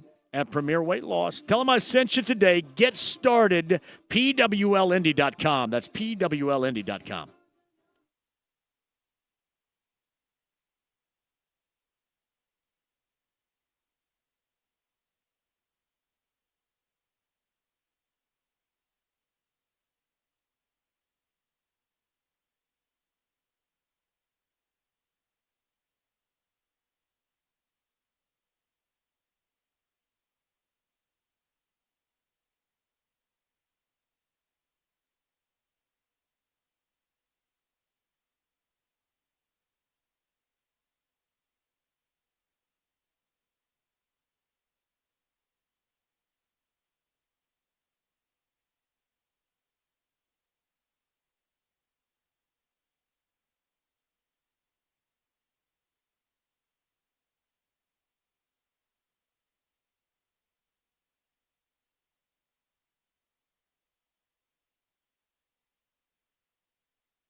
The Ride with JMV. Excuse me, Robo. Any special message for all the kids watching at home? Stay out of trouble. 93.5 and 107.5. The Fan. Hey, welcome back. Rally House, Castleton, everybody. Thank you all for joining us. We've got exclusive locker room gear, IU National Championship gear. I've got another gift card to give away coming up in a bit, too. We'll be here for another 2 hours. Got to thank you all for being a part of this. 82nd in Nelsonville, one of 5 Indy area locations, Bloomington and Lafayette. Rally House with incredible IU National Championship gear. And you can also meet our good friend Lindsay Monroe of Channel 13. She is here because we just love her company in general, but also incredibly useful because we've got a snowstorm. Are we under a winter weather warning? Winter storm warning. Oh, that's what it is. And it will go into effect tomorrow. Tomorrow. Yeah. Yeah, they actually extended it through Monday morning as well. So I think we're going to see a lot of the school cancellations kind of even once the snow stops. Wow. Mm-hmm. So I asked you a little bit earlier. I told you that we were going to ask you about the accumulation. When it is said and done, what are we talking about as far as how much snow is going to be on the ground in and around the area? There's going to be a cutoff north because I think we're going to see more dry air. And that's going to, whenever we've got a northeast wind, we call that the snow eater. So it cuts into snowfall potential. And that's going to be across the northern half of the state, just given the wind direction. But we're really looking at I-70 south, kind of a swath of very, very confident we're going to see at least 6 inches of snow. Confidence goes down the higher we get from there, but the higher snowfall potential, basically I-70 down to the Ohio River. And that's anywhere between about 8 and 12 inches. And there will be some pockets in southern Indiana that see upwards of 14 inches. That's kind of overnight Sunday starting. Roads will start to get a little sloppy late Saturday night, but a bulk of that accumulation is going to happen just before the sun comes up Sunday through about 6 p.m. Sunday. Wow, that is a lot. It's and then a lot. We're going to have extreme cold temperatures too, right? Wind chills could get as cold as 20 below through Monday. What? And then looking ahead at next week, it's like, oh, well, it'll get back to freezing and this will all melt. We don't have a temperature above 20 through the foreseeable future into where we feel comfortable forecasting out. So none of this is melting, right? It's all going to stick around. So we're basically in the Yukon. Yeah. In Canada. Yeah. That's where we just are. A frozen tundra. That is not going to be fun. That is Lindsay Monroe. She's going to hang with us. What do you think about this gear? Are you digging it? I love it. I love it. I love how fast they got all of this stuff out. They do, I mean, yeah. Not even been a week, and this store is full of national championship gear. It is crazy. Rally House. Got to join us here. I've got gift cards to give away, too. I will tell you when is your cue to slide in here and get that. Meantime, on the Andy Moore Automotive Group hotline, let's focus in on a little college hoop for a moment, too, from the Boilermaker Radio Network. Buckets, Bobby Riddell joins us now. Bobby, and I know that we've been talking a lot about IU and the national championship on Monday and such, but on Tuesday, this Purdue team, in really uncharacteristic fashion, lost a game with a 6-point late lead, and now they're in a situation where that's one loss, but you come back home and you get a tough as nails Brad Underwood coached Illinois Fighting Illini team coming up tomorrow afternoon. Hey, JMV, and thanks for having me. And first off, that report from Lindsay, the weather report, my goodness, that sounds absolutely miserable, especially considering I just came from sunny California where that was beautiful out there. So, well, hey, Bobby, you may be okay. And sounds like Lafayette's not going to get hit as hard as we are down here, or certainly they will in southern Indiana. So normally you guys are in the crosshairs, but it doesn't seem like you guys are going to get the bulk of it up there. So maybe you're going to sidestep it, not be as bad. That's true. We may get a slight reprieve compared to down south further, but yeah, regardless, not ideal, but and also not ideal was Purdue's finish against UCLA the other night. Just unfortunate that you got a 6-point lead there, under 2 minutes to go, and just aren't able to kind of make those winning plays down the stretch to hold on to that lead. Give UCLA credit, of course. They made some huge shots. The shot that stands out to me the most, obviously the game winner was the shot of the game by Bilodeau, but prior to that, the shot by Donovan Dent, the 3-pointer he made, after it got the mismatch on Oscar Clough. Clough, wisely so, was playing the percentages, giving Donovan Depp a couple steps due to his quickness. And Dent just kind of rose up at the top of the key and drilled a huge three to cut that deficit from 6 to 3. That shot was just massive because it gave them life and gave them a fighting chance. And then, of course, the unfortunate 2 turnovers, one leading to the easy fast break. That live ball turnover was huge, right? It just gives them that quick bucket. Purdue did have a foul to give in that moment. Would have been awesome if, somehow one of those Purdue players would have been able to get out there and break up that fast break to use that foul to give. Would have been able to allow Purdue's defense to set up in the half court. But obviously when things are flying that quickly, sometimes hard to recognize that sort of thing because unlike the NBA, you don't have any of those clear path fouls or things of that nature in college. Granted, sometimes you have to worry about the officials maybe deeming a common foul as a flagrant foul, so you have those sorts of things. But, long story short, tough loss for Purdue. Had a nice comeback win against USC, but came up short against UCLA. And now, like you said, we come back and play an extremely tough opponent in Illinois. It's Bobby Riddell of the Boilermaker Radio Network. He and Rob Blackman have you coming up tomorrow afternoon. 3 o'clock is that tip time at Mackey versus the Fighting Illini. I was talking to Tom Crean yesterday, and he kind of went over some of the situations, especially in that UCLA game and that loss. Are you seeing, is it a lot more common now for teams, and I felt like UCLA was trying to do that as well, searching out certain matchups, and especially in terms of Oscar Clough, trying to get him matched up where, obviously his comfort being away from the basket against somebody that is, looking for their jumper to get a little bit of space. Do you see more and more teams kind of hunting out those particular matchups now against this Boilermaker team? I know that it happens game in and game out, but it just seems like it has been more commonplace here as of late.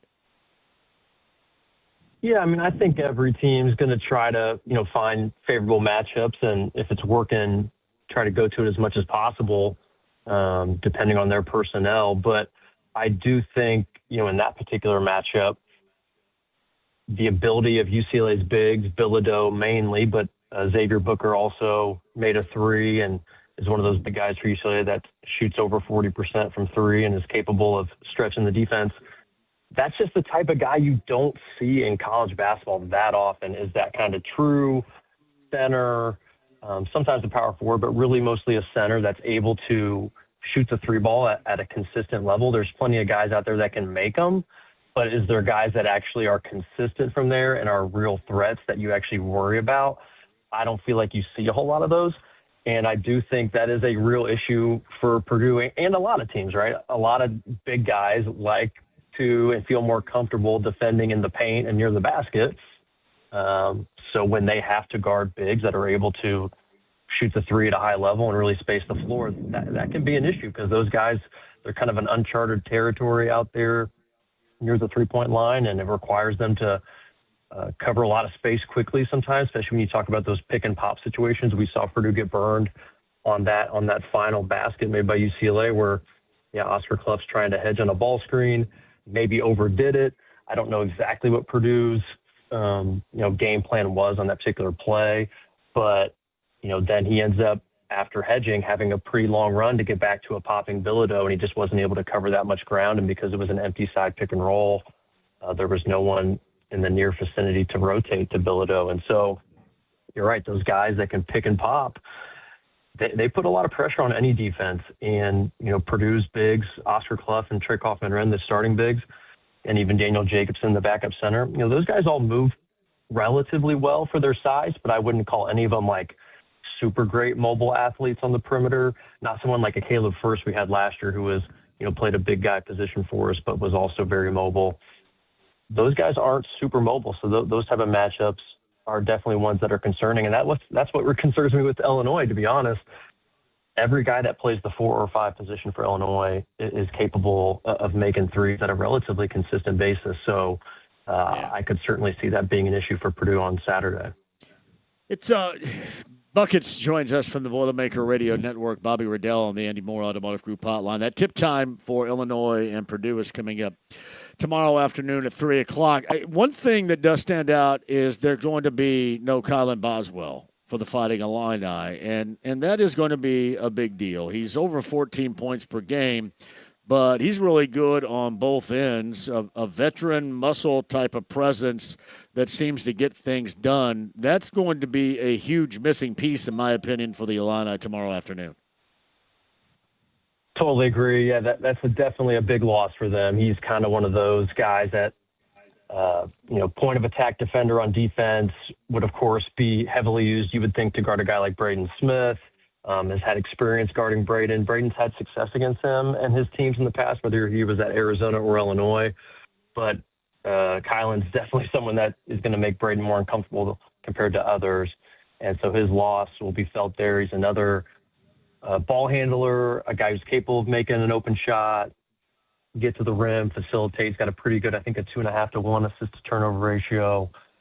So, yeah, they're going to feel his loss. They don't really have anyone else on the roster, at least from a defensive standpoint, that, seems to be able to be capable of doing what he does on that end of the floor. So it's definitely going to affect their scheme and what they can do.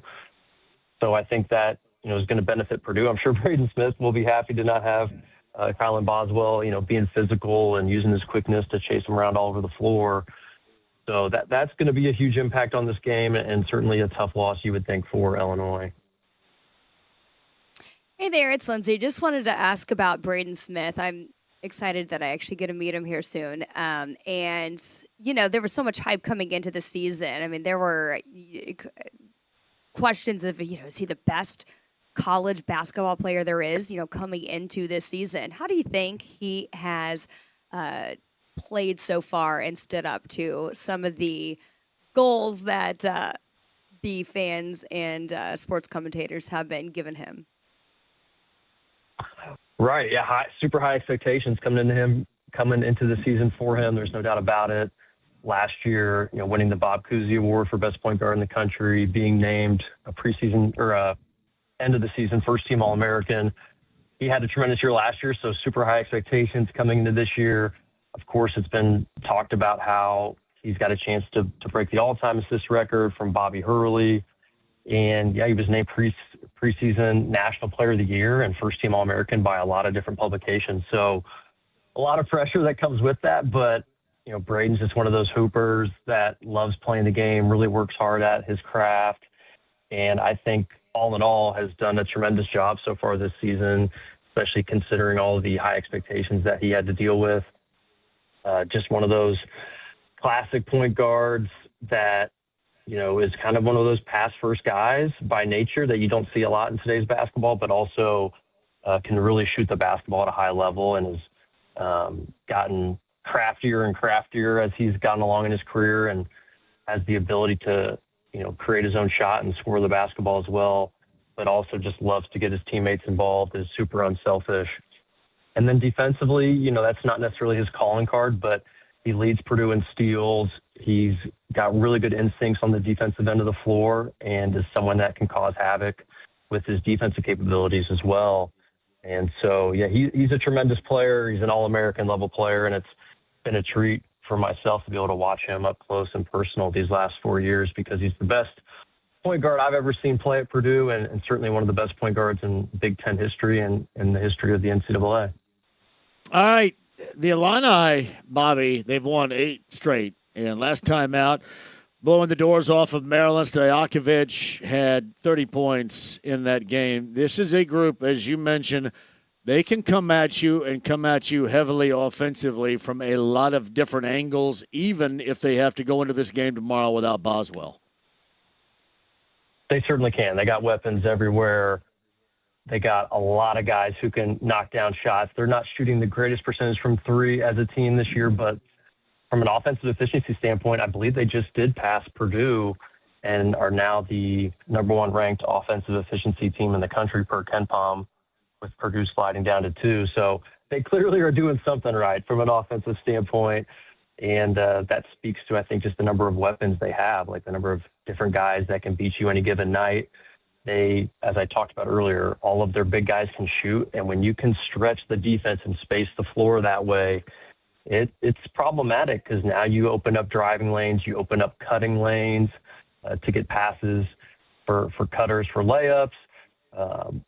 drive and kick situations. Now you're attacking closeouts. Those big guys, most of them also have the ability to, attack a closeout as well, put the ball on the floor a little bit. Ivasic, the starting center, can really pass the basketball. And so because of his ability to shoot threes, he's spaced down the perimeter. You have to go out there and guard him.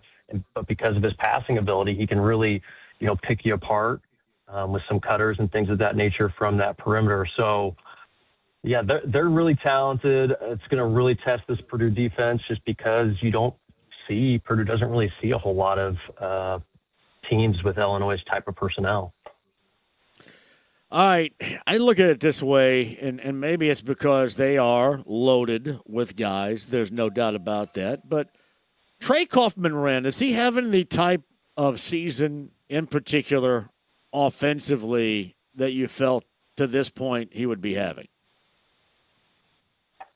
That's a tough question to ask, or a tough question to answer, to be honest, because it was a little bit hard to know for sure coming into this season just how his role would unfold, considering he was going to be sliding back into that more traditional power forward spot alongside a traditional center, whether that's Oscar Clough or Daniel Jacobson, because for the most part, every game this season, give or take a couple minutes here or there, for the most part, it's been Oscar and Daniel having that 50-50 split at the 5 spot, which means Trey is getting very limited opportunities to play the center spot, which is what he did a predominant amount of last season. And, last year he was his first year really coming on the scene. I think he, caught a lot of teams off guard to some degree with how elite of an offensive player he was. Purdue, of course, because of him being at the center position, had a lot of shooters spread around him. He had a lot of space to maneuver. And I think, because of his kind of coming on the scene, he was able to really flourish, and he had a lot of space to maneuver, and he got a lot of touches, a lot more usage than he got last season. And so all those things kind of led to, massive amounts of point production for him, and he played great. This year, it's just a different dynamic. He doesn't quite get as many touches. Part of that just due to we're a better team and we got more offensive options on the floor than we had last season. Also, there's less spacing in the interior when we have those other bigs in there, which, is good from an offensive rebounding standpoint and things like that, but it can certainly hurt Trey at times as far as his isolations go, because there's just less space for him to navigate. And part of, I think, what makes him great as an offensive player is, his kind of mobility and his herky-jerkiness and things of that nature, and his footwork. And some of that, I think, can probably be negated when there's other big bodies around.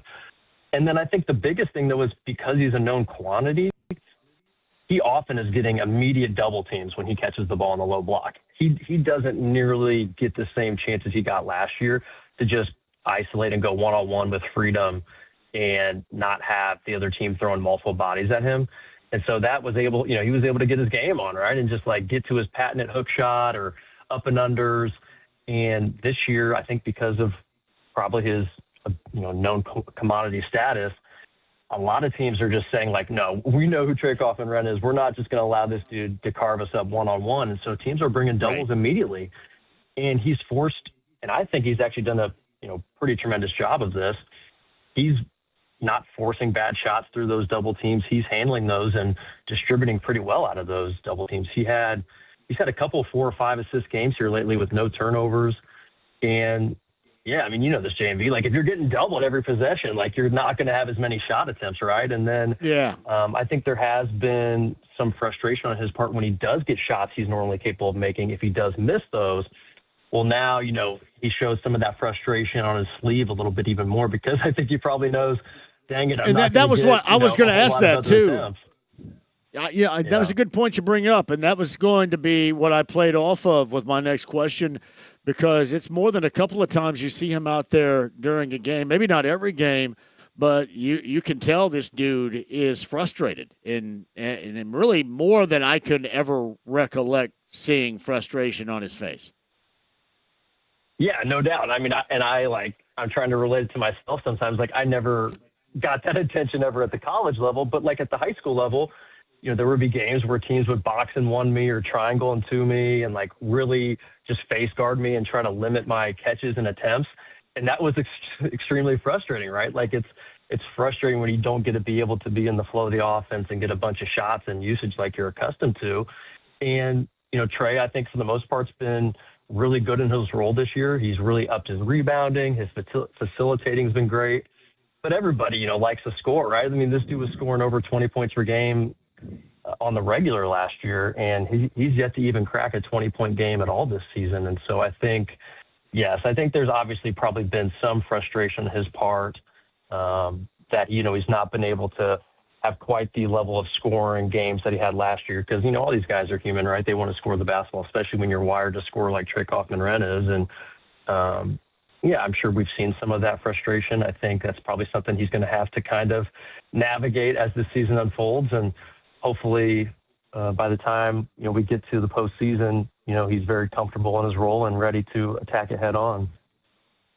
That is Bobby Riddell of the Boilermaker Radio Network. You get Purdue and Illinois Mackey coming up tomorrow afternoon. Bobby's on the Andy Moore Automotive Group hotline. Well, welcome back to the state of Indiana. Hopefully you don't get as much snow up in Tippecanoe County as we're going to get down here. But it was fantastic to have you back on the show. Hey, by the way, did you watch the national championship game on Monday, even though you're a Purdue guy and it was IU? Did you watch it? I did. It was it's an incredible story, obviously, like totally cool for Indiana, and just like the aspect of a team being one of, the worst football programs of all time, and then doing what they did, the turnaround. Like, it's an incredible story. It stinks for me that it happens to be my arch rival that is doing said amazing story. But I did watch, and I hate to admit I was definitely pulling for the U because too much IU success pains my heart. But it's an unbelievable story, and you got to give Coach Signetti and that whole group a ton of respect. It's Bobby Riddell. I could have put you on the spot with that. My bad. I can't believe I was rooting for the U. Like, that's the first time in my life I've rooted for the U, but that's where it came to pass. Oh, that's a Purdue guy through and through right there, and really the way that it should be. Bobby Riddell. Buckets on the Andy Moore Automotive Group hotline. Hey, you and Rob have a great call coming up tomorrow, man. We'll do it again soon. All right. Thanks, JMV. Talk to you later. Bobby Riddell right there. With, Raleigh House location. Lindsay Monroe's going to hang your unlimited amount of time. You don't have to go at any time, or right? Well, I might eat dinner at some point, but that's not for a while. Are you guys going out to dinner tonight, you and Josh? Where are we going? I don't know. I'm not sure yet. We might get into that Devour menu somewhere. Devour Indy's on right now. Well, what's this Devour thing about? I don't know what it is. It's just an opportunity to try different restaurants. They offer a special menu, and it's usually at a discounted price to get some people maybe who haven't eaten there before into their restaurant and try some stuff. So who knows? We'll talk about the Devour menu coming up on the other side with Lindsay. Raleigh House, Castleton, join us here. We've got IU National Championship gear, and we have the locker room collection. Other gear here as well, and I also have a gift card to give away. I will share with you how you can win that coming up on the other side. Lindsay's AccuWeather forecast. I did, and I know, James, I got to hit a break here, but I did get this. Greg asked me to ask you, and you're not going to like this. Will this be another storm of the century where it doesn't cover the driveway? Hold that thought right there, Lindsay Monroe of Channel 13. That and the Pacers in OKC later on tonight. Heavy shopping of Benedict Mathurin right now. We'll get into that story coming up next. Raleigh House, Castleton, 93.5, 107.5, The Fan.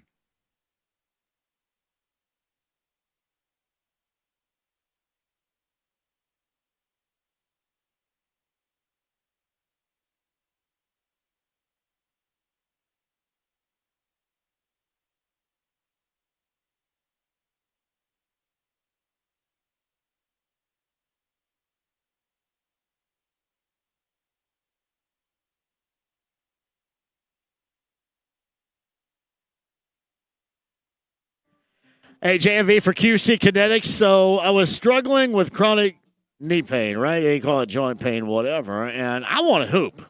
And I'm always going to want to hoop. So what happened? I went to QC Kinetics. I qualified to get the once-over from them. It was simple. I just made the call, 317-559-PAIN, the no-obligation consultation at QC Kinetics to see, again, if I did qualify for the therapies. I did. And it worked spectacularly, too. The regenerative therapies do include PRP, plasma, and stem cells. Knee pain, no longer got it right now thanks to QC Kinetics. Hooping like a 56-year-old madman. You can't keep up with me. Well, if you're 26, you might be able to, but if you're 56, you got zero chance to do so. That's how I feel, thanks to QC Kinetics. It worked on my chronic joint pain. It can work for you as well if you qualify. See if you are a candidate and give them a call today. That's QC Kinetics, 317-559-PAIN. Tell them I sent you, 317-559-PAIN today.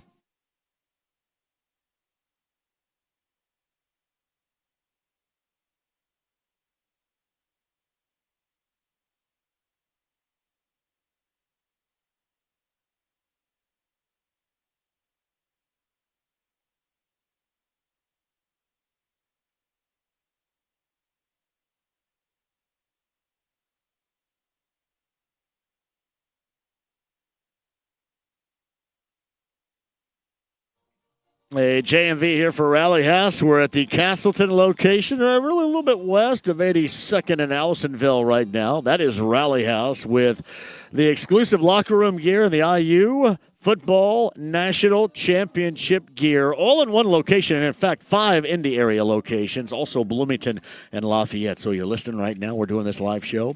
If you're out and about, first one in here right now and say, hey, I heard you on the radio. I've got a $50 Rally House gift card to give you. I know I'm kind of being quiet because I don't want people to walk up to me while they're shopping in here. I want you to be through the door, first one through the door after you hear this $50 gift card courtesy of Rally House. All the gear that you need to celebrate that national. Is this you? It took you like 35 seconds. Were you waiting in the parking lot? And there you go, brother. Congratulations. There's a winner. It took my man 35 seconds to win.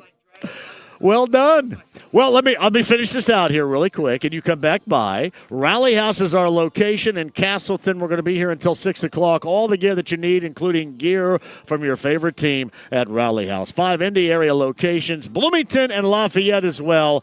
To find out what you can get online, rallyhouse.com today.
Hey, John, for the District Tap, my man Steve, who was on the Bullseye trip with me, is going to have to take me down to the District Tap and buy me, I think, a beer after this show right here because we had such a spectacular time.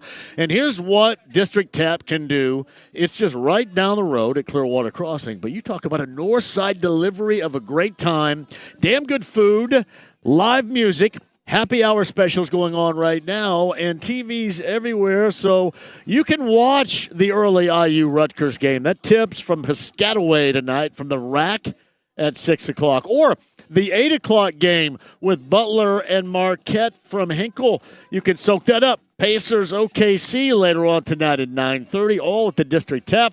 North side location at Clearwater Crossing. So, yeah, Michael, we're going to have to head right down 82nd Street to check that out coming up in just a bit. Those downtown know of the location just a block away. I'm thinking Disney on Ice and the District Tap before, and then post Disney on Ice afterwards at the District Tap downtown. We're talking happy hour specials, damn good food, TVs everywhere. No matter your celebration, District Tap is your location. Online for all the info you need, thedistricttap.com.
The Ride with JMV. If anybody needed a victory, get the off the racetrack! You stupid son of a. I think we have to start again. 93.5 and 107.5. The Fan. Oh, Sky Point, man. There's nothing like our good friend R. Miller. Nothing like it, too. I saw the news regarding Alex Palou and McLaren. Pass that along a little bit early. I should say a little bit later on in the show. Raleigh House, we're in Castleton, 82nd and Allisonville, just a little bit west, one of the 5 Indy area locations. Gear, IU National Championship gear, and exclusive locker room gear, and all the gear you're looking for they have right here. Lindsay Monroe of Channel 13 is with us, too. Hi, Linz. Hi there. Thanks for having me. Linz has got heavy snow and extreme low temperatures and all that crap coming in here. Just the best news.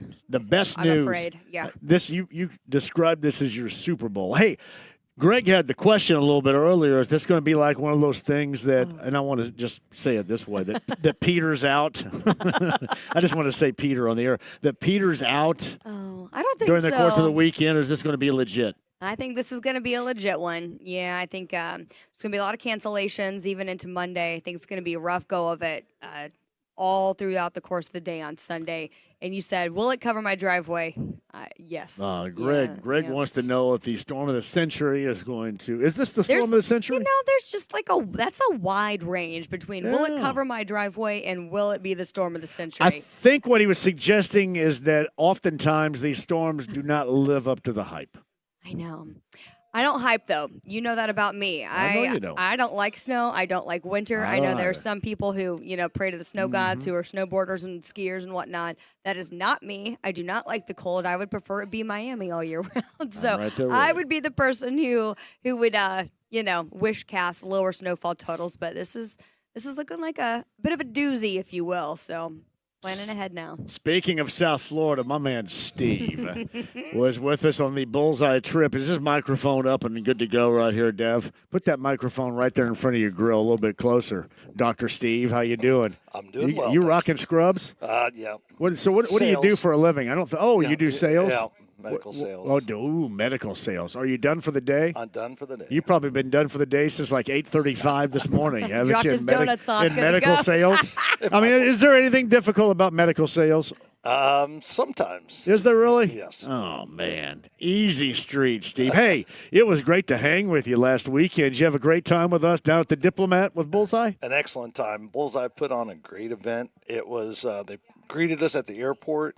We were able to come in, get on a bus, go right to our beautiful, beautiful hotel. The Diplomat. Had a happy hour for us and some beverages and food. So we were nourished and we were hydrated all weekend. And I saw JMV at the Publix buying cottage cheese. I thought it was a myth, but he was there. Yeah, it's true. I think I even left cottage cheese and hummus in my fridge in my room because I didn't want to pack it in a suitcase or anything, so I just left it there. But yes. Now, I did not get invited onto the yacht that he went on, but I heard all about it. So well. Yeah, you kind of just had to be there. It was like a moment when we're at this seafood place and they roll up on that yacht and, we sat there and had some cocktails and got back on it and there we were. Well, last thing I will say is that the people we met on this trip and how camaraderie it all felt together. And I'm going to have some lifelong friends, J-Law. People like that, dude. And we all sit together at the game, and it was just kind of all sharing stories and hugs, and I'd never hugged so many grown men in all my life. You know what's weird about that? We sat, and there were two dudes got so excited in cheering that their wedding rings flew off their hand and, landed in our row. We had to find wedding rings during the game. Right. Because they were so going wild and clapping, the wedding ring slid off their finger. We saw you guys down there, and we thought maybe there was a fight or something going on because everyone was turned around, and no, it was wedding rings. So, what did you think of Hard Rock Stadium? Did you like it? I liked it. I went for the Colts-Dolphins game about 3 years ago, and it was a sunny afternoon. It was beautiful. But, saw some pit bull before we walked in, which is kind of cool. It's pit bull. And from that point on, the game was a little bit too close for my comfort, but it was a beautiful stadium, and it was weird how we got drinks. I don't know if you did that, but they take your credit card in the beginning and somehow they know what you got. I have no idea. They do that. There's a place you can do that at Gainbridge Fieldhouse where you walk through, you give them your card, you walk through the gate, and then you just pick out what you want and leave, and it charges your card. And there's one spot in the Fieldhouse that does that. I don't know where it is, but I went through that line. That line as well, but it is easy. I mean, you get right through and go right back out. And I mentioned this. I loved Hard Rock. The only thing that was odd, there was no televisions in the concourse. Exactly. Now, and the bathroom lines were exceptionally long. True. I don't think we'll ever see a championship game, Steve, that juiced, that much electricity, because normally it's just so buttoned up and corporate, and with 65% of that place being IU fans, it was incredible. Yeah, I talked to some Miami fans, and they said, how are you guys all come here? And I said, we've been saving our money for the last 30 years. So. Yeah, I know, like 30. Decades of saving 47. money. Yeah. Well, and I think people viewed that as that was one of one. Yeah. This will never happen again. If they go back and go back to back, that'll be different than that being one of one experience. And in our lifetime, we don't have too many of those, especially in sports anymore. Exactly. We've experienced a lot of heartbreak this year with obviously the Colts and the Pacers and the Fever.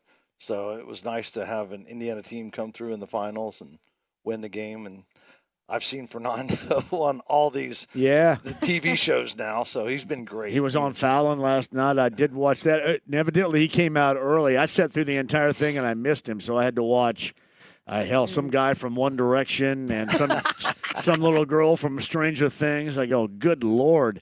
In fact, the one thing I didn't notice, does Fallon always yell like that? He's a yeller. He yelled the entire time. He's always screaming and yelling, Fallon. Definitely not a fan, but I did see him when they were at the Super Bowl here in Indy. They had a show downtown, so I got to go to that. Yeah. And Jeff Saturday and some other people were in that, and so I did get to see him. I don't remember him yelling, but he was a yeller. Last night he was yelling. I don't know who that guy. Who's the dude from One Direction that was on there last night? You're looking at the wrong I had generation. no idea who that guy's name was. I watched videos. I go to bed at 9, so I had to watch it. I watched it this morning. And then some little girl from Stranger Things. I don't know. which fictionally takes place in Indiana. It does. It does. So, but no, I guess I saw the replays of him on there, and Fowler kind of put him in an odd spot, that whole record toss. And some of those tosses weren't very good, so you had Everyone to adjust he the missed, aim. it was Fallon's fault. Yeah, but he you had wouldn't to have missed bounce it off the It ground. was a bad and stuff. throw. Hey, So you'll go again?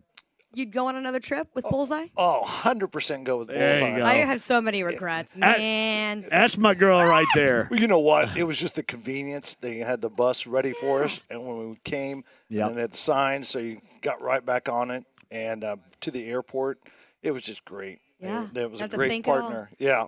Cost me a little bit more money than Ubers and all that, but it was nice to have write one check and be conveniently. You could have been right next to me during the game, though, and ridden back in an SUV that was waiting in the parking lot. Woo, Kyle Kinnett. Let me tell you. Hey, Steve, man, it was great to hang with you.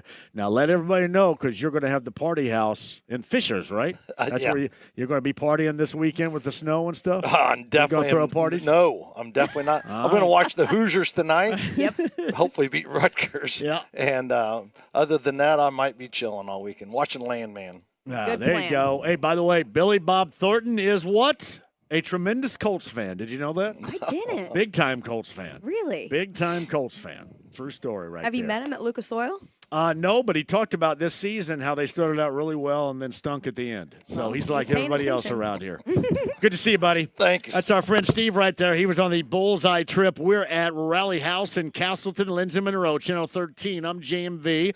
Quick break. We have nothing but you and us in the 5 o'clock hour meeting, 239-1070 or 317-239-1070 on the text line. Rally House, your home for National Championship IU football gear and the exclusive locker room collection, and one more chance for you to win a gift card of $50 coming up in the 5 o'clock hour. Sit tight, 93.5, 107.5, The Fan.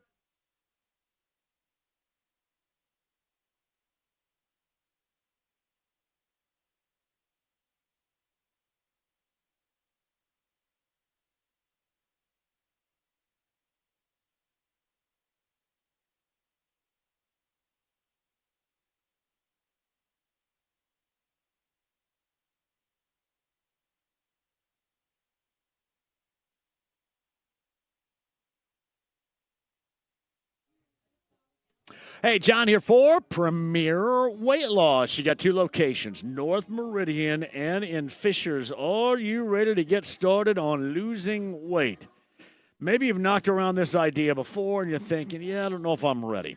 2026, are you ready to get started? And get started right now. Let Thomas and the gang, Sam, who keeps track of me, which is a difficult deal, and Lauren and all the fine folks at Premier Weight Loss help you out on your path, reaching your goals, making sure you stay within the realm of what you want to do, and you reach that goal. You can do it with Premier Weight Loss. Also, ask about their electronic toning machine that they have, too. Outstanding stuff, really. Everything you need to get back in shape, to lose weight, to be more healthy, you can find at Premier Weight Loss. Tell them I sent you. PWLND.com today. That's PWLND.com.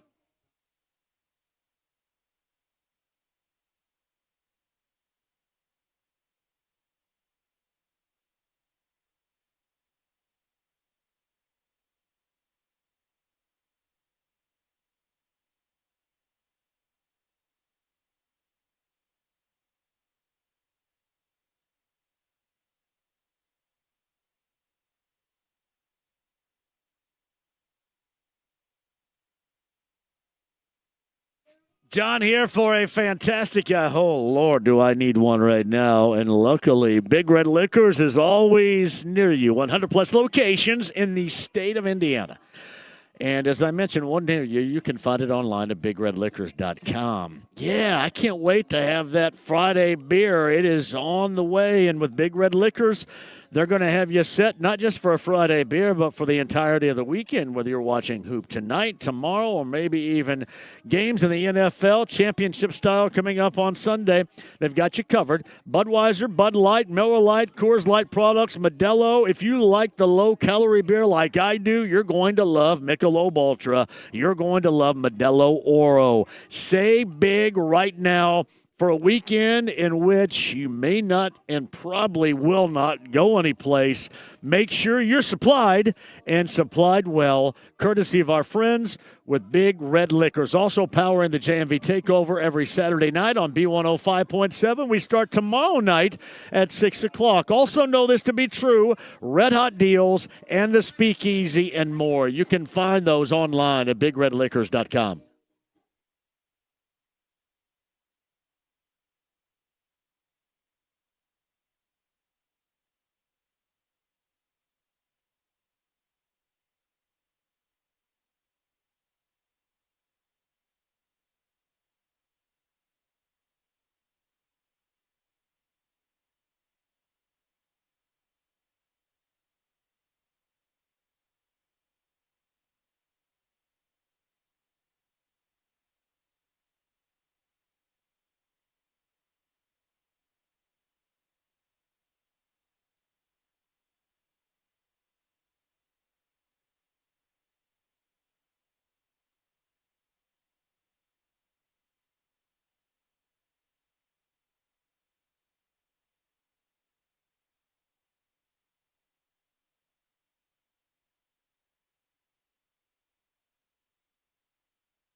The Ride with JMV. I'm the boy sprint.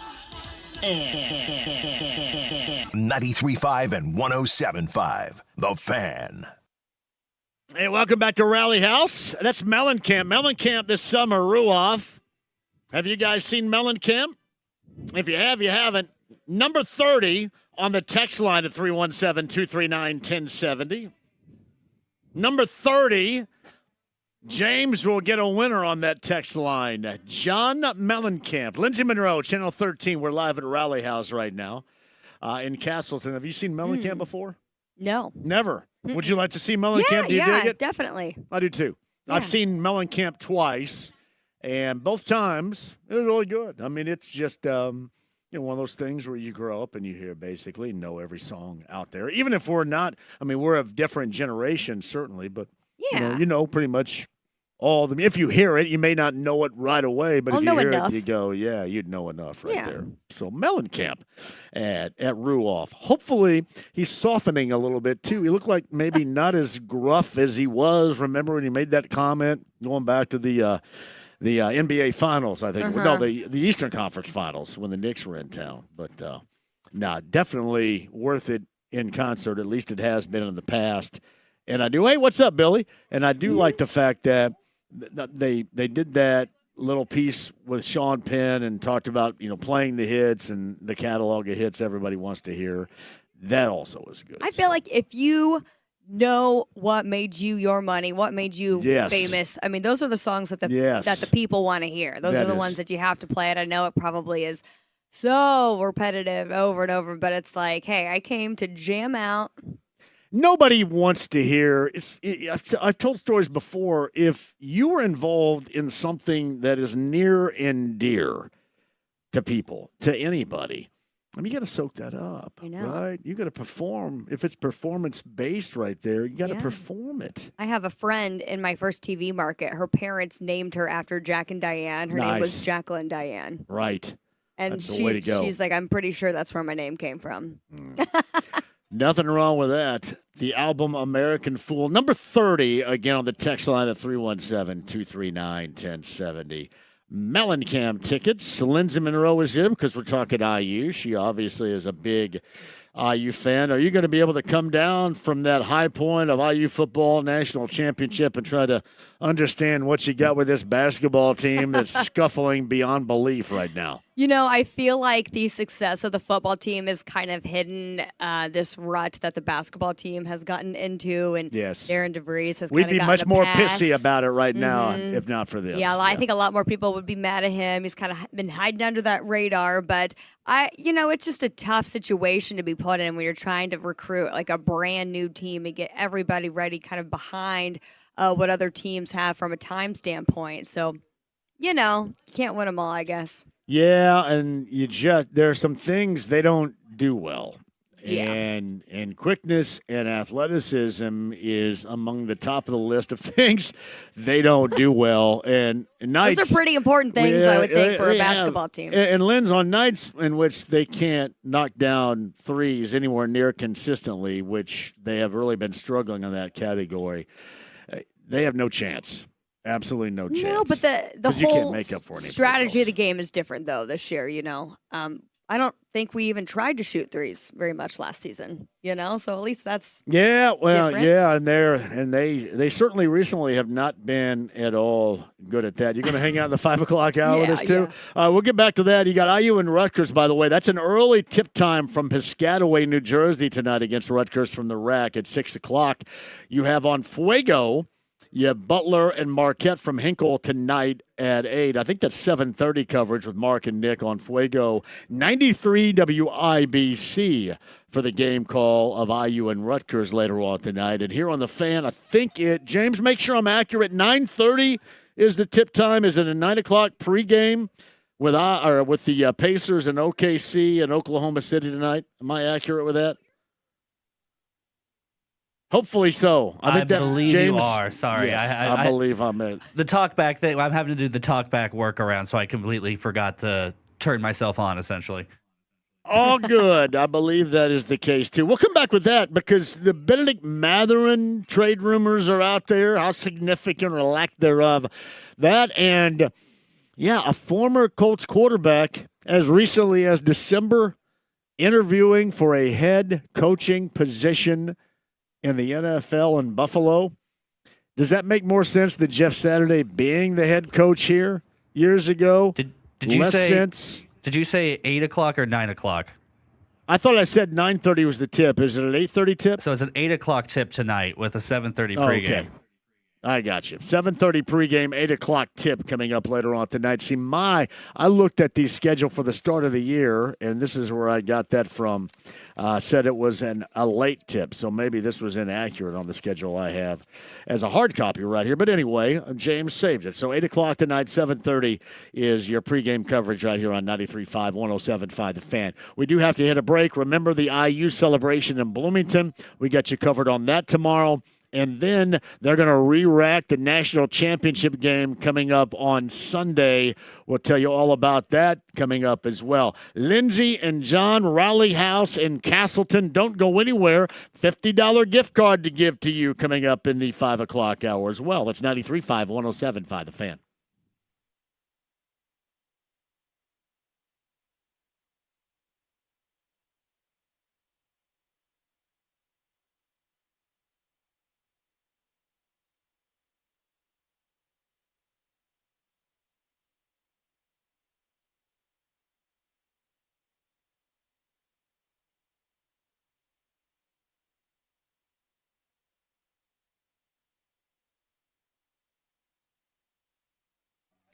Hey, it's John from WeGrowHairIndy.com, 317-522-2995. Do you want your real growing hair again? That's just a phone call away. Make it happen. Make it happen right now at 317-522-2995. If you want that option, they give it to you. That's Darren Andrews at 317-522-2995 and WeGrowHairIndy.com today.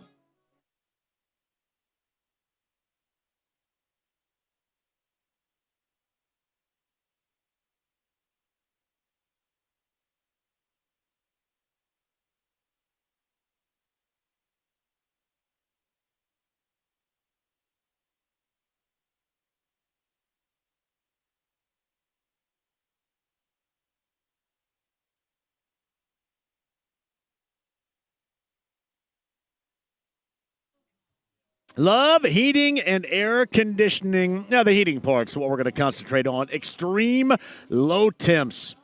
Going to be around here this weekend and then not getting past 20 as in high later on this week.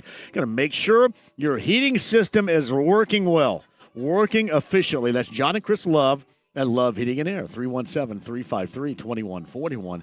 Call and ask for our friend Kendra as well. Kendra will set you up with an appointment to make sure that your system is working accurately. If it isn't and you need a repair, you mention my name. They're going to give you $95 off the service fee with Love Heating and Air. So all you got to do is mention my name, 317-353-2141. That's online, love-hvac.com today.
The Ride with JMV. JMV does not suck at all. 93.5 and 107.5. The Fan. Ah, man, nice Blind Melon re-entry right there, James. No, the late, great Shannon Hoon of Blind Melon with No Rain, which I guess we're not worried about. Hey, I don't know if I've ever experienced thunder snow. Oh. Are we getting thunder snow? Maybe in southern Indiana. Well, yes. It seems like that's maybe. James, have you ever heard thunder snow before? Anybody ever had thunder snow? I've heard of it. I've never seen it myself. Same. Well, I don't know if you can see it. You have to hear it. You can hear. Yeah, you hear it, but you can see like lightning flashes. Oh, well, I apologize. Stand corrected, James. You can see thunder snow.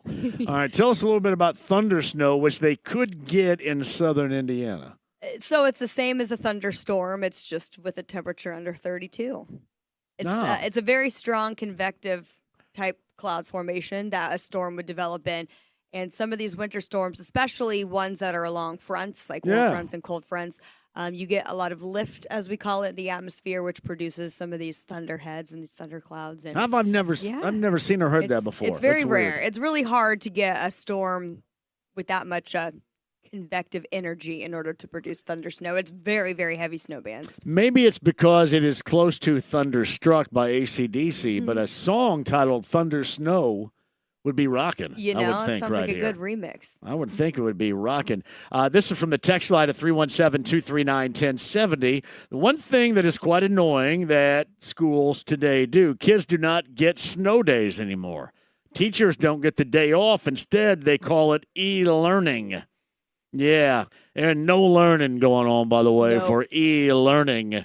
That is called half-assing school. Just close it off. No e-learning going on. By the way, too, I love my era, and Lindsay's much different than mine. When we had snow days, there was no making up the snow days. Oh, you didn't even have to make them up? We didn't have to make them up. I did. Because we were telling the story, the blizzard of 78, I was a second grader. We did not go to school where I'm from in southwestern Indiana for a month. It was glorious. So you went into third grade, still basically a second and grader. I was in second grade, and I missed a whole month of second grade because of the blizzard of 78. And it was awesome. I bet. Oh, awesome. And I never threw out school if you missed a day because of a snow day. It was great. And here's what was also great. You may miss a day because of a snow day, but I don't know why, because we lost a lot. They would always still have a basketball game if we had a snow day. That does not happen anymore either. No, they just go ahead and postpone absolutely everything, don't they? Anymore, I say anymore like I was just in high school. Well, like 15 years ago, Yeah. like if you were 2 hours late for school because you woke up with a sore throat and came in later, you weren't allowed to participate that night. Like you had to be Bummer. there from the beginning to the end. Now, I don't know if the 2 hour delay that's how that works for schools with sporting events after school, but you couldn't go to practice. I know. No, they just let us. It was like the Wild West. We just did whatever we wanted to back in the day. That's Lindsay Monroe of Channel 13. I'm JMV. You can look at us, by the way, too. Say hello to everybody. AAA Membership Lounge via YouTube Live. We have us on our video channel right there. Plus 93.5 and 107.5 The Fan. The stream, the app, and at Rally House on the northeast side. We're in Castleton. 82nd in Allisonville. Clearwater Springs, the location. And Lindsay, you have seen it because you've been buying it. They have national championship IU football gear right here, don't they? It's amazing. And the stock that they have in so quickly after the game was over. I mean, this whole front half of the store is just national champion, perfect season.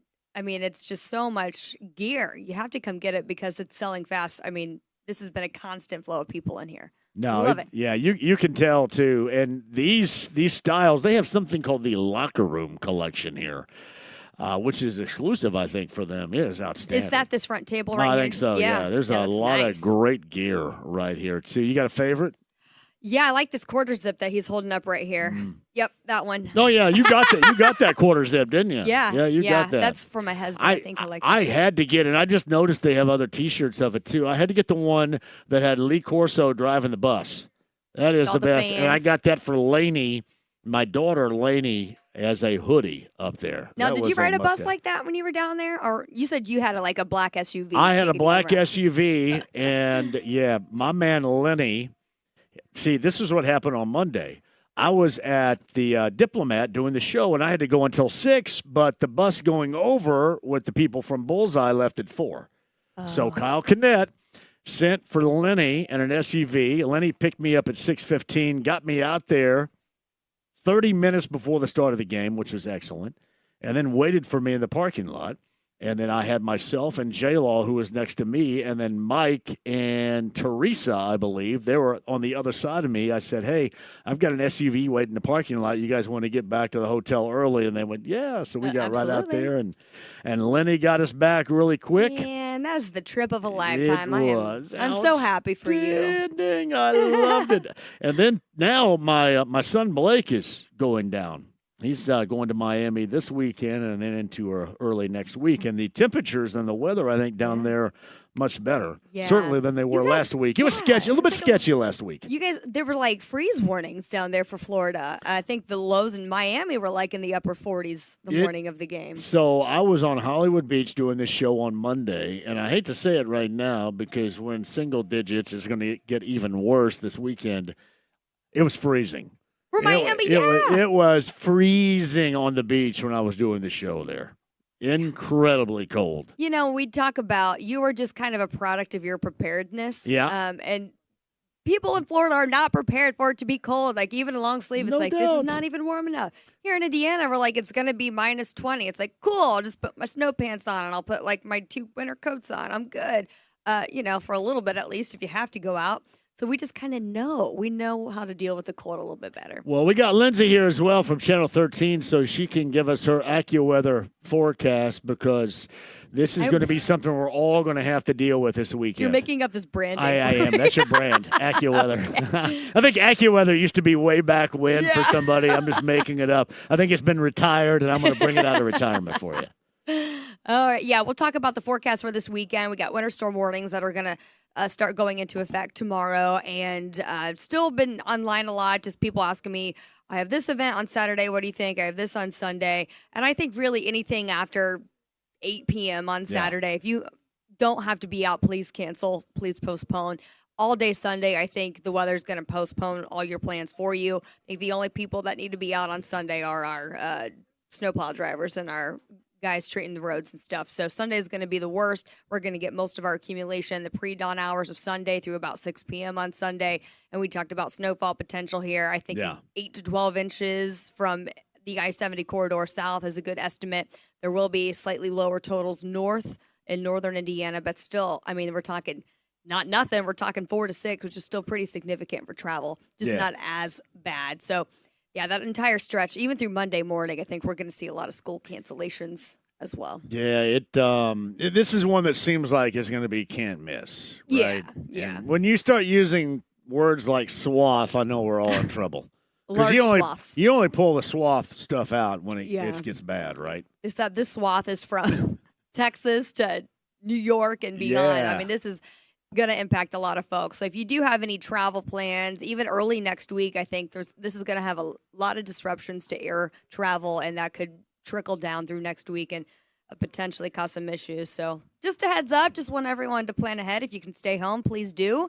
Get all those groceries done and cozy up for the next couple days. Yeah, we're going to get a little carry out on my way home and go hang out just for a little bit too, and maybe even put the JMV takeover into autopilot. Maybe midway through tomorrow night is what you're suggesting, right? Because I go from 6 until midnight. Maybe not go until midnight is what you're saying tomorrow? A DJ from home option's not an option? Probably not. It is really tough to do unless I'm right there doing it. Yeah, I understand that. Yeah, kind of difficult. Now, do you have tomorrow morning responsibilities at Channel 13? So I've got a weird thing because I have some very important responsibilities with the 500 Festival that I committed to. Oh. The first round of the 500 Festival Princess program is tomorrow morning, which I am playing a role in. What role are we playing in that? I'm not sure I should say. We'll just say volunteer for now. I dig role play, so tell me more. Yeah. So I'm going to be working with the 500 Festival all morning, and then I'm actually going to be staying downtown. Sean Ash will be in tomorrow morning, and then Rob will be in. I'll be in kind of after the interviews wrap up and helping in the evening, staying downtown, and then we're working 12-hour shifts, so I'll do kind of like a 2A to 2P on Sunday, and then I'll be around Monday as well. So I'm going to make a nice little spot downtown for myself. We're just going to hang out. So how many days are you going to be downtown, did you say? At least 3. Oh, wow. I know. Yeah. Well, that's definitely heavy duty, without question, too. Now, as an IU fan, by the way, Rally House is our location, Castleton, 82nd and Allisonville, basically right in that general vicinity. You can join us for the IU National Championship football gear that they have, the exclusive locker room collection of stuff, and really they've got you covered on all your favorite teams around here at Rally House. But the concentration is the IU National Championship gear that they have. I'm assuming with your particular generation as an IU fan, this is by far the highest watermark of anything, right? Oh, Like what would be second on the list to IU athletic accomplishments comparing to what you witnessed on Monday night? What would be second? What was number one until Monday night for you? I mean, my husband is a Hoosier, so saying like Purdue's run. Mm-hmm. In basketball. Yeah, that's just been exciting. I guess general terms, just IU stuff. Oh, just IU? With IU in mind, whether it was basketball or maybe it was a year ago for you with football and the whole transformation of that program in year one of Kurt Signetti. Does anything IU basketball? Because they're really up until now there hasn't been a lot to significantly write home about. Tom Crean had a Sweet 16 team and. It's been overwhelmingly that. unimpressive. Yeah. I think Josh was saying that there were more wins in this season than all 4 years combined that he was at IU. There was a stat, and I cannot remember where I heard it, and I may even be inaccurate in regurgitating this particular stat. But over 3 decades, I think going all the way back to, 67 or whatever, if you were a 4-year football player at IU, you averaged in your 4 years there winning 16 games. That seems high even, but that's a long. I mean, in 4 years you won 16 games, and in 1 year, this year, they won 16 games. And that's why I described this, and you could go back to back, and IU fans would be absolutely thrilled with that. But what you witnessed on Monday night is one of one. That will never happen again. And you can tell with how many people are here at Rally House, how many people that I saw in South Florida last weekend, or how many people that Josh saw in Atlanta. I know a lot of our friends, mutual friends, went to Atlanta for the Peach Bowl, or even made that initial trek on New Year's Day out to the Rose Bowl in Southern California. You just kind of understand that you were on this particular ride that was going to be significant for a lifetime for a variety of reasons, and Monday night was the capper to that. There's just nothing to compare it to. You're kind of like, what was second place? It's almost like this whole season is like first through fifth place. Like every little individual thing that they were able to do within the season itself kind of takes it all the way down to like the top 5 all in one season. So it's hard to compare it to anything. It is. And that was Monday night was one of one. That weekend was one of one. I've never been to a place, and I know that people will tell you that Atlanta was taken over by IU fans, but we were spread out. From Fort Lauderdale to Hollywood down into Miami, everywhere you went, it was nothing but IU fans. Everywhere. Everywhere you went. Like I had dudes that worked at the hotel and people that I just met randomly out that were from South Florida that go, do you guys always go where people just go Hoosiers nonstop? Yes. That's all anywhere you go, you heard that chant. Good. It was incredible. Yeah. They took absolutely and I think a lot of the people that made that trip down to South Florida ultimately didn't even go to the game. They were just going down to soak up the atmosphere.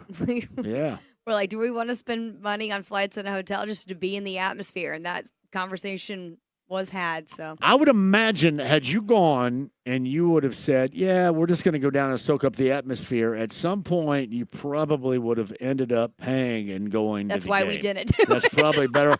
I mean, that's how you made sure you were confident you weren't going to splurge on those tickets for that game because you stayed here. Yeah. Only way to do it. I think if Josh wouldn't have went to the Peach Bowl, it would have been a little bit of a different setup. But it's just something to celebrate, something that we're never going to forget. And we'll see how next year goes, and it's just going to bring even more excitement. It's funny. I was in that stadium, and I always felt confident that they were going to get it done. But you could tell around, especially if you were more than just an IU fan. For example, if you were a Pacer fan, it was like some were sitting around waiting for the bad stuff to happen. Waiting for, all right, well, when does the floor fall through?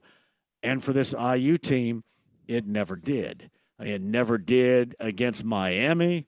It's funny. I was talking to Don Fisher a little bit earlier, and even though the offense was not as robust as it was against Oregon or even for that matter against Alabama, when it wasn't, you still made play after play defensively. Now, I thought the biggest of deals was that block punt that scored a touchdown, because then you don't have to be as high caliber offensively because you just got that special teams play. And as much as we have to hear about complementary football being played, this IU team, and especially on Monday night, was the greatest example of just that. Complementary football and how you can win if you play at a high level in every capacity of a football game. And we hear about that all the time from the Colts, and it is such a rarity. And you saw that with this IU team. When they weren't blowing out a team, normally you saw them play complementary football to where they would either hang in it or be able to do something and make that signature play during a game that ended up getting a win and staying unblemished for a season. So where do they hang football banners?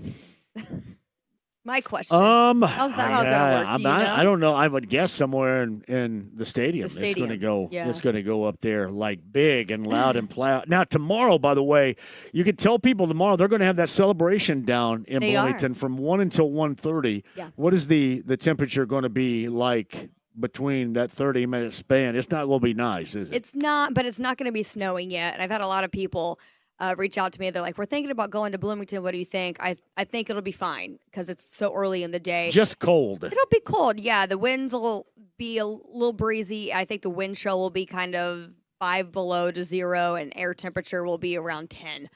So it's not great, but it's certainly worth it. Everyone's going to be full of energy and just layer up, and it'll be something that can make memories at. That is Lindsay Monroe of Channel 13. She's going to be busy coming up this weekend for you as well. Rally House with me, JMV, until 6 o'clock, a little bit thereafter.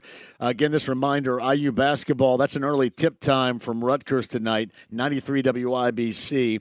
They tip at 6 o'clock. You have Butler and Marquette from Hinkle tonight at 8. Mark and Nick on Fuego tonight for you. That pregame coverage begins at 7:30. Pacers right here tonight. Tip time, 8 o'clock from OKC. 7:30 with Pat Boylan in our studio in downtown Indy coming at you. Really diagonally from Channel 13 WTHR. Do you see where we hang out right there? Yeah. Well, I'm gone way before you get there, but easily within walking distance of Channel 13 right there. I'm going to have to pop over and give that guy who drives that Cadillac a piece of my mind. Yeah, well, it's a white Cadillac, and he's going to get it one of these days. There's no doubt about that. A couple of things, too, I should add. Phillip Rivers, who QB'd, obviously, coming out of retirement for the Colts at the end of the season, has been interviewed by the Bills for their head coaching position.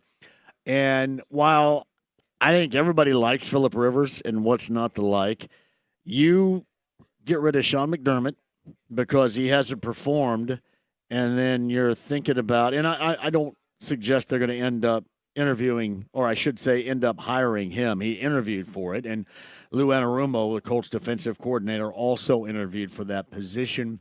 When you're going to move on from somebody that had an elite-level future Hall of Fame quarterback, but they never got to the Super Bowl, a couple of AFC title games, a couple of wild card losses, a couple of divisional round losses, but this was supposed to be the season without Patrick Mahomes and Kansas City that Buffalo was going to make their mark. And you look at what they've accomplished and the fact they decided to change head coaches, and then you look around here with the Colts and they continue to move forward with just piecing together mediocrity. That's one way to look at it, but the other is you got to be confident that the person you're going to hire is going to be fit to take you to that next level. I kind of view Phillip Rivers as being as oddballish as a possible hire as Jeff Saturday was off the television set, if you remember years ago, midseason, for Frank Reich around here. But the interview process was all that has been reported regarding Phillip Rivers in Buffalo. And as I mentioned, too, Colts defensive coordinator Lou Anarumo also did interview for that position as well. But that is a story worth following, as some of these seats around the NFL head coaching position openings are now being filled. And you've got a couple of championship games, NFC and AFC, coming up this weekend. AFC with a backup quarterback in Jarrett Stidham for Denver at the Broncos. And, of course, their matchup coming up on Sunday. Going to be kind of interesting to see how things are handled with the Broncos and the Patriots. Patriots have looked fantastic with Mike Vrabel. And on the other side, you got the Rams and the Seahawks in the NFC for the right to play in the Super Bowl in Santa Clara. Anything interest you in either one of those matchups? I love the Seahawks right now. I think they're playing great. I almost feel like we're getting what would be a better matchup for the Super Bowl in the Rams-Seahawks game coming up. You might. I tell you what, it's interesting because they have played at a high level for most of this season. But, man, Matthew Stafford can be a little bit different. That combination with Sean McVay and Matthew Stafford has been certainly outstanding. But I like watching the AFC because I think you have perfect examples of how coaching can make a difference.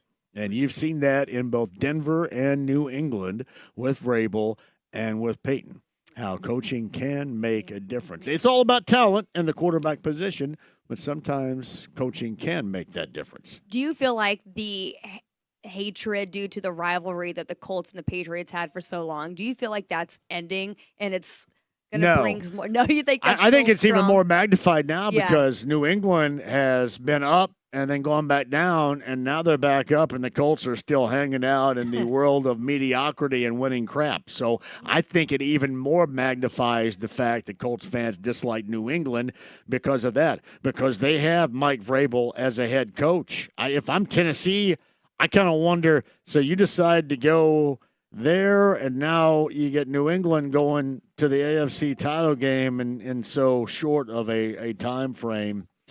Yeah, sometimes you don't realize in the case of the Titans what you have until it's gone, and the Colts just haven't been able to realize anything but this level of mediocrity, which certainly people around here are sick and tired of. That's right. Without question. All right, Lindsay, going to hang around a little bit longer? Yeah, I'll be here. Lindsay Monroe, Channel 13. I'm John, and we're live at Raleigh House. We're in Castleton, 82nd and Allisonville. Thank you for joining us with a busy hoop schedule coming up later on tonight. We'll get back to that. Benedict Mathurin trade rumors, too, as the Pacers are in OKC. Mathurin and a group of teams that would not mind to have his services. We'll check in on that coming up a little bit later on, too. The Stream the App, HD Radio, AAA Membership Lounge via YouTube Live. Raleigh House, 82nd and Allisonville, 93.5, 107.5, The Fan.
Hey, John here for the best in realty. Mark Dito Realty, 317-755-4232.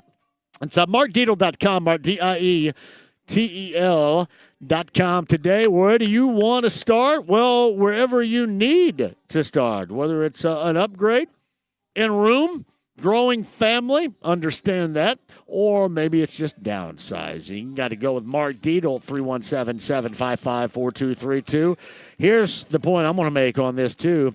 Mark Dietel, in fact, is the only real estate expert I trust and recommend with the sale of my home. Mark Dietel guarantees your home sold at a mutually agreed upon price and deadline, or he will buy it. So pick your move date. No long-term contracts. You can cancel at any time. It's Mark Dietel Realty, 317-755-4232. One more time, write it down. Save it for later.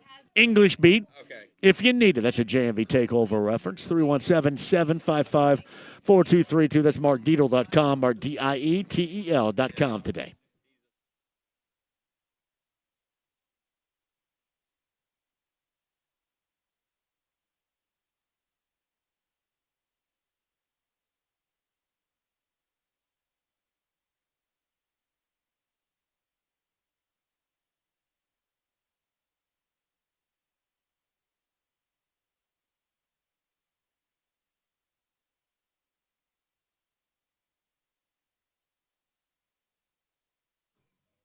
Hey, shout out to Rob and Behringer's, by the way. I cannot wait to get back there, and I love where we are today. We are at Rally House. I'm going to be here until a little bit after 6 o'clock or so, but they have the IU championship gear here at Rally House, plus the exclusive locker room collection that they have, too. In fact, it's funny. They have really everything that you want or you need here at Rally House for you, whatever team you might be rooting for, they have. But we are focused in on the IU football national championship gear, plus the locker room gear that they have. Rally House, you have 5 Indianapolis area locations. Rally House also in Bloomington, Rally House in Lafayette, and all the IU National Championship gear that you would love to rock, they have at Rally House. For more info online, that's rallyhouse.com.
The Ride with JMV. Well, not really. I felt it on my leg. Come on, I don't want to see it. 93.5 and 107.5. The Fan. James, the appropriate Foreigner song. You're willing to sacrifice our love. Lindsay Monroe digs a little old school Foreigner right here, too. That's about all I know. Cold as ice. Yeah, James, we can go with the cold or the snow songs. Give me some cold and snow songs right here. What do you got? Lindsay Monroe, Channel 13's with us, Rally House, Northeast Side. What do you got? Cold or snow songs? Oh, Cold as ice, Foreigner being one. Ice Ice Baby. Ice Ice Baby. Vanilla Ice would be another one. That's a good one. How about Freeze Frame, the Jay Giles Band. Taylor Swift, Snow on the Beach. Snow on the Beach, Taylor Swift. I would not have known didn't that think one right so. there. I know. I looked a little perplexed when you said that. I think Madonna had a song called Frozen. Did she not? I believe back in the 1990s. Well, You should have given me this prompt during the commercial how about break. Cold? So I could no, search. we got to go off the top of our head. How about Cool Night, Paul Davis? All those going to be much colder than a cool night. You got to. I got one. You got to chill. EPMD. How about Let's Chill by Guy? We got any cold weather? Anything? Nothing. See, look, my man's singing that right now. Oh. No. He's doing I feel like Guy. all the ones I'm he thinking just- of are like Christmas songs. My man literally just heard me say that and rolled by, and he was doing his best Teddy Riley for Guy. Let's chill right there. That was awesome. Love that. Anything else? Cool It Now, new edition. That's too warm. It's not cool. Crossfade had one of the 2000s. This is like an alternative rock band called Cold. Crossfade. James, you know what I'm talking about with Crossfade? That ring a bell for you? That does not, but there's also Snow by the Red Hot Chili Peppers. There is Snow by the Red Hot Chili Peppers. Is that talking about cold weather? Probably not. I didn't Probably know. some other form of snow. I didn't know. Yes, nickname Snow. Anything else come to mind? Were you Googling that, or are you trying to Google that on your phone? I didn't Google it because you said not to, but I don't Yeah. have this kind of memory where I just like things just. But I mean, I do this every week, so I mean, it's like you know what I mean. Well, I mean by musically speaking, That's people right. call up and ask for songs, and you know, there are even certain songs that are deep cuts that you just know by heart because people Yeah. request them all the time. I'm probably I'll think missing about some it. right now too. I know a lot of just like general weather ones, but cold specific. Cold, chill, freeze, frozen, snow, ice, as you said a little bit earlier. So there's a group. I don't know if we're going with groups or just going songs. Icicle Works, A Whisper to a Scream, is a fantastic one-hit wonder new wave song from the 1980s. Okay. Great song. Icicle Works. I believe, is there a Trapped Under the Ice by Metallica, I think, too? Maybe There one is. of That those is a Metallica song, Trapped Under Ice. Look at James got all excited. I mentioned Yeah, he's like, Metallica, "Oh, and wait." James got all excited about Metallica right there. James is a rocker right there. Hey, by the way, too, somebody just sent me this, and you mentioned, Lindsay, this person just sent me on the text line of 317-239-1070. My daughter is getting interviewed for The Princess tomorrow. Yes, I don't know who this person is. Random person getting interviewed. Oh, good. for See, that. that's why I didn't want to give away what I'm doing Yeah. at the volunteer Right. event.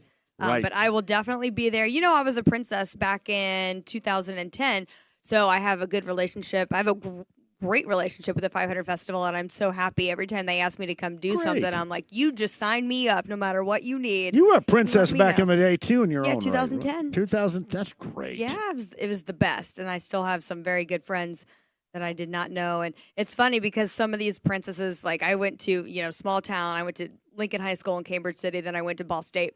And I didn't put the connections together at the time, but there's so many Lawrence North girls that were princesses my year who went to school with my husband, and he comments on their Facebook page to happy birthday. I'm like, how did you know this person? He's like, we went to high school together. I was like, oh. He's like, how do you know him? Yeah, So, see, you go to high lifelong school. friendships. I'm going to tell you what, you go to IU as well, and you're going to meet nearly everybody. That's true. You certainly see that with the largest alumni base around. Hey, we got a reference here. She's So Cold by the Rolling Stones. That's a good one. An excellent song right there. I should remind you, as we got people still coming in here right now at Rally House, 82nd and Allisonville, northeast side, the Clearwater Crossing. No, I'm sorry. Clearwater Springs. Clearwater Crossing is a little bit further down.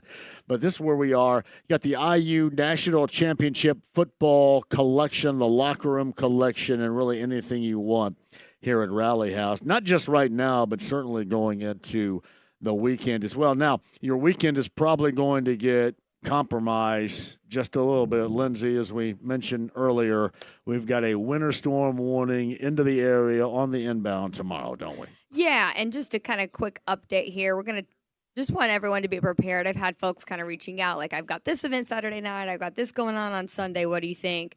And the latest timing is we think it's going to start to snow Saturday afternoon, but not heavily. So kind of after the IU event down in Bloomington.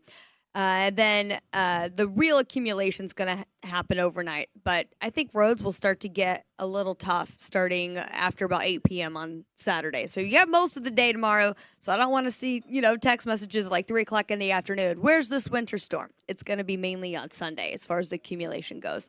So the heaviest of the snowfall will be overnight, kind of the pre-dawn hour Sunday through about 6 p.m. on Sunday, and tapering off Sunday evening. But then it gets brutally cold. We're going to have wind chills down to 20 below Monday morning. So once the snow stops, it's just not going to go anywhere. So it's going to stick around. It's going to take some time for crews to get out there and keep going over the roads to get them completely clear and safe. So our recommendation is postpone or cancel anything that you might have Saturday evening through Monday morning, and let the crews who are working very hard and we're so grateful for get out there and do what they've got to do to get those roads clear. And hopefully we'll be back in business by later in the day on Monday or Tuesday. But it's going to be a bit of a tough stretch here. Accumulation when it's said and done, like where we are right now on the northeast side. Yes. What do you think? I like the closer to 8-inch zone, but I like to give a range. So I like the 6 to 10 range for kind of right along the I-70 corridor, including the Indy Metro. If you are south of I-70, closer to Louisville you go, the higher the snowfall potential is going to be. There's going to be pockets of up to 14 inches of snow possible, which is going to make the roads almost impassable in some areas, especially and they will be for a while, roads. probably. Yeah, and southern Indiana, where you're from, down in Greene County, there's a lot of roads that are very country, very rural, and those take, dirt roads, gravel roads. Yeah, they might not be paved. They're going to take extra time to kind of get to. I mean, even in downtown Indy, we know secondary roads take longer for the crews to get to. They try to clear out the main ones first. So if you can, just avoid being out traveling. Plan ahead. Let the snow plows do what they do. All right, 239-1070 is that number. We do have time for you to jump on board here. Again, a little bit after 6 o'clock we go.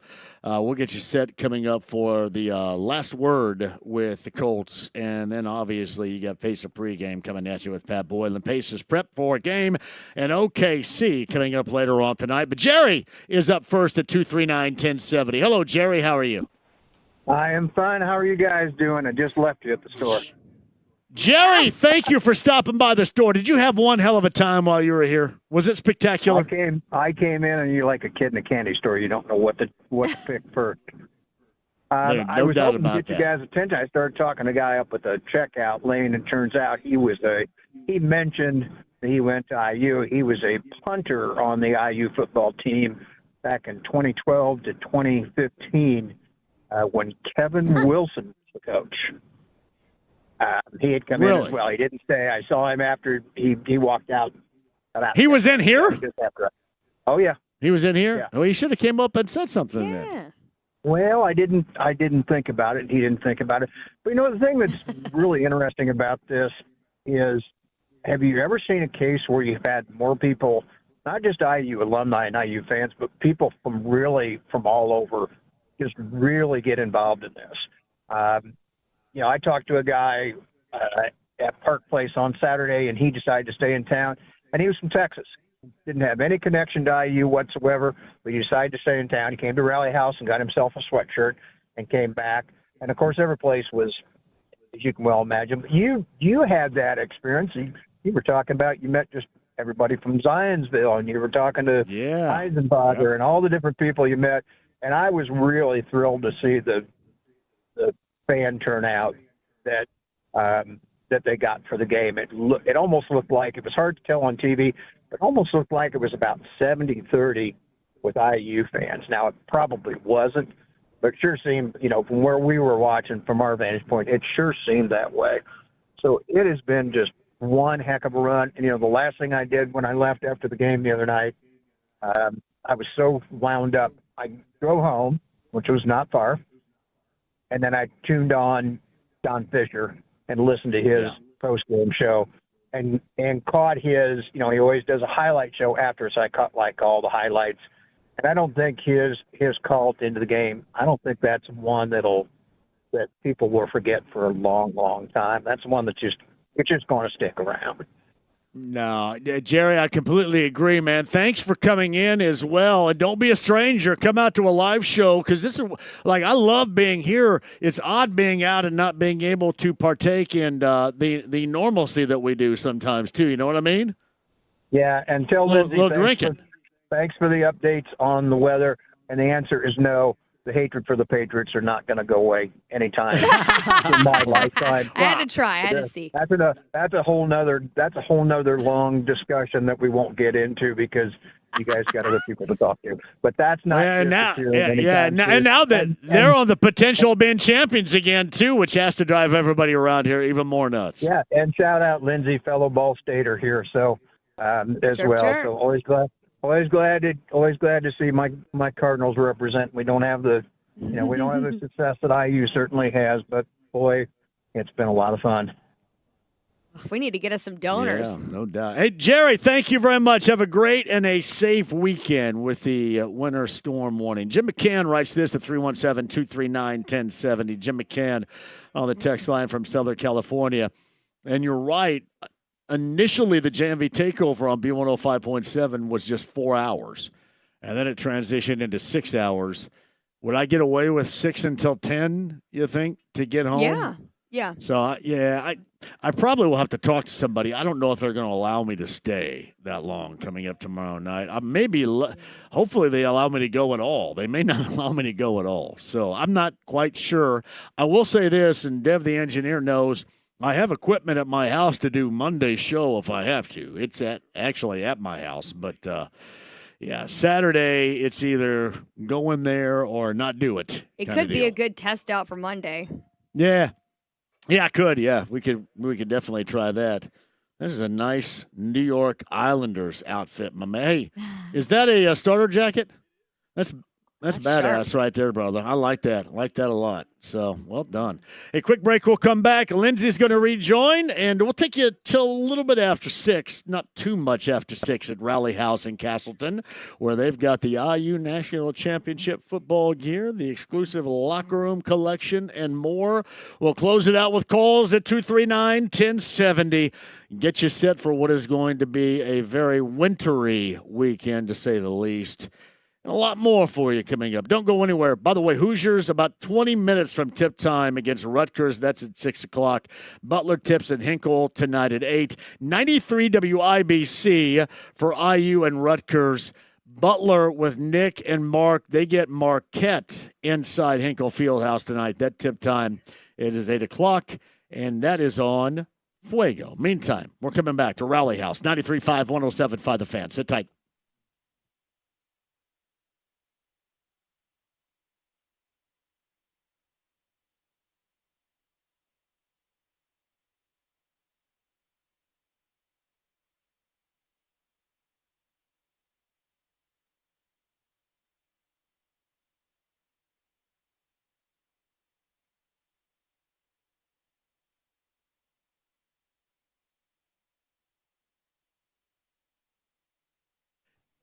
John here for Premier Weight Loss. Are you thinking about losing the weight in 2026? You absolutely can with Thomas and Sam and the gang at Premier Weight Loss. It absolutely works. It can work for you as well. So if you want to be motivated to do that, now is the time to be motivated to do that, too. Ask for Thomas, ask for Sam and Lauren. They can put you on that weight loss path. And, again, you can go at your own pace, but they will help you reach those goals. And as much as you work alongside with what those weekly injections can do for you, the better the results are going to be, too. Ask about the electronic toning machine that they also have now at Premier Weight Loss. Just a wonderful group that will help you reach your goal, whether it's health-related or if you simply just want to be more active and lose the weight. That's Premier Weight Loss. Tell them I sent you today. Get started on that weight loss journey right now at pwlnd.com. That's pwlnd.com.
The Ride with JMV. Smokey, this is not Nam. This is bowling. There are rules. 93.5 and 107.5. The Fan.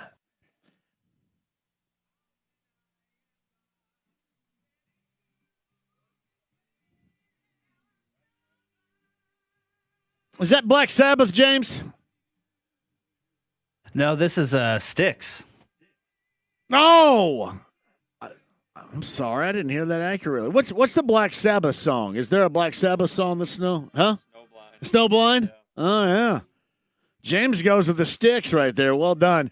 Dev, the on-site engineer, is here. James back at the studio. Lindsay Monroe of Channel 13 is hanging out. I guess I should mention, I've teased it a couple of times. So Benedict Mathurin, according to folks out there, I don't know how accurate this is or isn't, but according to folks, is among those that are high level talked about as far as trades are concerned. There's more than a handful of teams like the Mavericks and the Timberwolves, et cetera, that reportedly have interest in Benedict Mathurin. And it does ultimately look like, in terms of trying to track down a more significant big man or a starting big man. And, Jay Huff has been okay, but Jay Huff is probably more, I would guess, a backup. We can all come to an agreement, and a good backup at that. But if you're in search of a Miles Turner significant replacement, then the Mathurin path is probably something that you're going to have to take. I would be bummed because I think one of these days he's really going to get it and going to take off and be something that this team doesn't have. But you're thinking they can replenish what they would lose with him by virtue of getting a very high-level draft selection coming up, because this season is a gap year where it's going so bad. So I guess you can look at it two different ways. You want to keep him and continue to search in other facets for a center, or do you want to trade him and then bring somebody else in as a rookie? Hopefully, again, a very high-level draft selection as they continue to lose, and then try to reel in a big of some sort with a deal for Benedict Mathurin. But it would bum me out because I do like him a great deal, but it kind of seems like that is the charted path, Lindsay, that the Pacers are taking. Well, something's got to give, right? I mean, you can continue the way things are right now, but I think in order to just energize the team, energize the fan base, I think at least exploring other options has to be out there. It's almost like this. The expectancy here is that the magic just happens once Halliburton is back. And while I think that is going to be a major deal, I think you also have found out some other aspects that you need to explore and some other areas where you need to get better. One of those would not be Pascal Siakam, because Siakam has been through all of this, playing his rear end off, playing at a high level, and has given you exactly what you had hoped he could give you. It's just unfortunate that you don't always see, and rarely do you see, the results positive for what he is doing for this team, because winning is just not something they're capable of doing at all consistently. No, and it really highlights how Halliburton was able to support everybody on the team. It's like if he was good, the team was good. If he's out, you never know what you're going to get. It's just the inconsistency rises with him not being there and being that kind of leader and person to pull the team together. So, once he's back, will we see these people and players who are on the team now elevate again? One great example is Miles Turner in Milwaukee, who's an absolute disaster. Right? And if he doesn't have Halliburton, this guy can't simply put function. And we knew that was going to be the case when he decided to bail without Halliburton. And honestly, that would be the case if he were here right now, and then I'd have to be taking a bunch of crap from Pacer people because he's here and not performing well without Halliburton on the floor. But that was the common denominator for his uptick in play, was that, and really with this team, was that the presence of Tyrese Halliburton with us. All right, 239-1070 is that number. Lindsay and John, Raleigh House and Castleton for a final couple of minutes here. And Fulton is up next. Hello, Fulton. How are you? Hey, John. How are you this afternoon? Fulton, I didn't see you today. What happened? I'm sorry. My mom and I got scared of going to Castleton and everything, so. Oh, because the weather? You guys better be holed up where you are this weekend, because you don't want to be driving around, Fulton. Mm-mm. Well, we got our basketball game canceled, so. No. I was going to ask you about that, because Fulton had let me know on my Facebook page that he had a game on Sunday, and I said I'd be checking to make sure that's still on, because I have a feeling they're going to cancel that one. Yeah, they're going to cancel it, so. Yeah, there's Fulton's no other bummed. ways, yeah, I'm bummed. I'm very bummed. All right. Well, at least you have the JMV takeover to call tomorrow night, don't you, buddy? Yeah.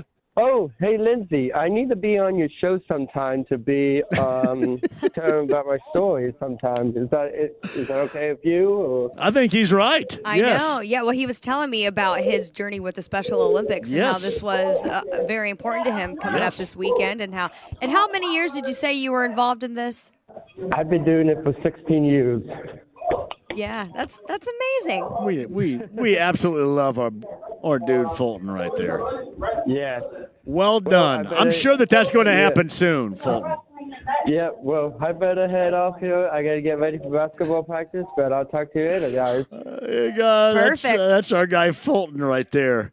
So Fulton asked you to be on 13? Is that what he asked? Yeah, he asked, and he just wanted to tell his story about how long he's been involved with the Special Olympics, and of course we love that. And I was like, sure, let's talk, but I have to get through a winter storm first. I'm not booking anything yet. You do. Now, do you have a couple more minutes after 6 o'clock? All right, a couple more minutes after 6 o'clock with Lindsay Monroe of Channel 13. We'll give you the update, the latest on the weather forecast for the weekend, the winter storm warning throughout the area. That and Raleigh House with the great deals that are going on right now with the IU football national championship merchandise they have for you. The locker room collection, they also have And we'll get you updated because IU's going to tip here in the next 5 or so minutes from Rutgers. That and more coming at you. Final time on the other side from Raleigh House, 82nd and Allisonville. It has been a spectacular day with 93.5 and 107.5 The Fan.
The Ride with JMV. Hey, you gonna stare all day or you gonna buy something? I'm gonna stare all day. 93.5 and 107.5. The Fan.